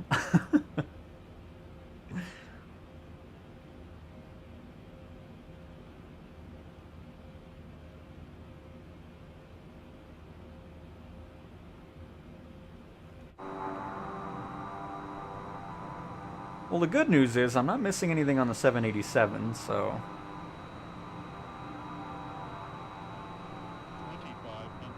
Art still has some weird issues going on at certain distances.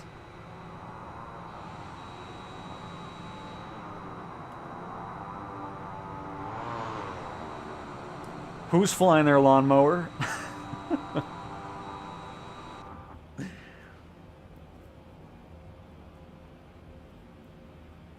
Yeah, it's something's wrong with the flight model, for sure. Not an enjoyable aircraft, needless to say.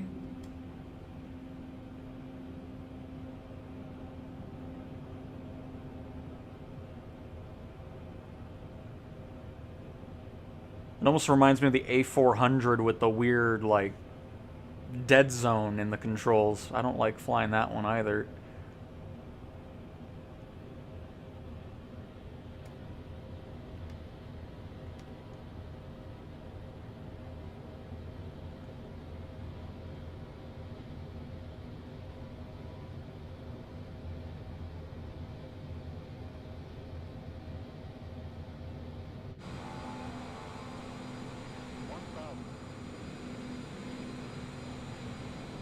They should really just bring in the 2020 version, because I don't remember having any issues with the 2020 787.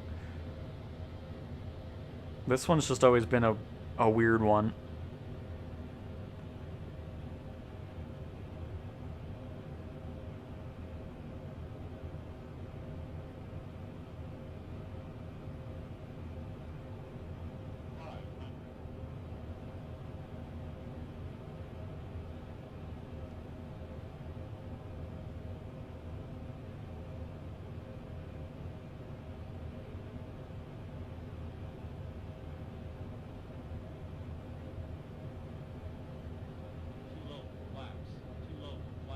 We got enough flaps. Leave me alone.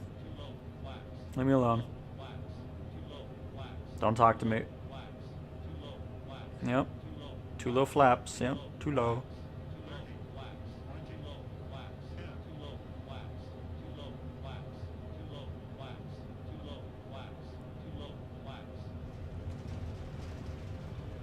Ooh.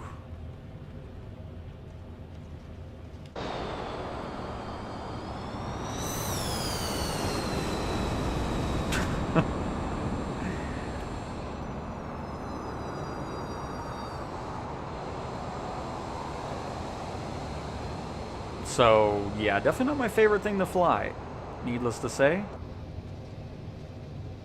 Oh, you're flying the T-38A, Blinken. Flee? Oh, it's you hating on me. They stuck around with us, huh? Oh my. Well, alright, that's enough 787 for him. I'll keep an eye on it, though, in future updates to see if we get some improvements on it, but yeah, it's certainly not an enjoyable thing to fly, no doubt. No doubt about it. Alright, and that concludes all the catch-up stuff that people were wanting to see. And I think that is a great place to wrap up the stream, everybody. Hopefully you guys enjoyed.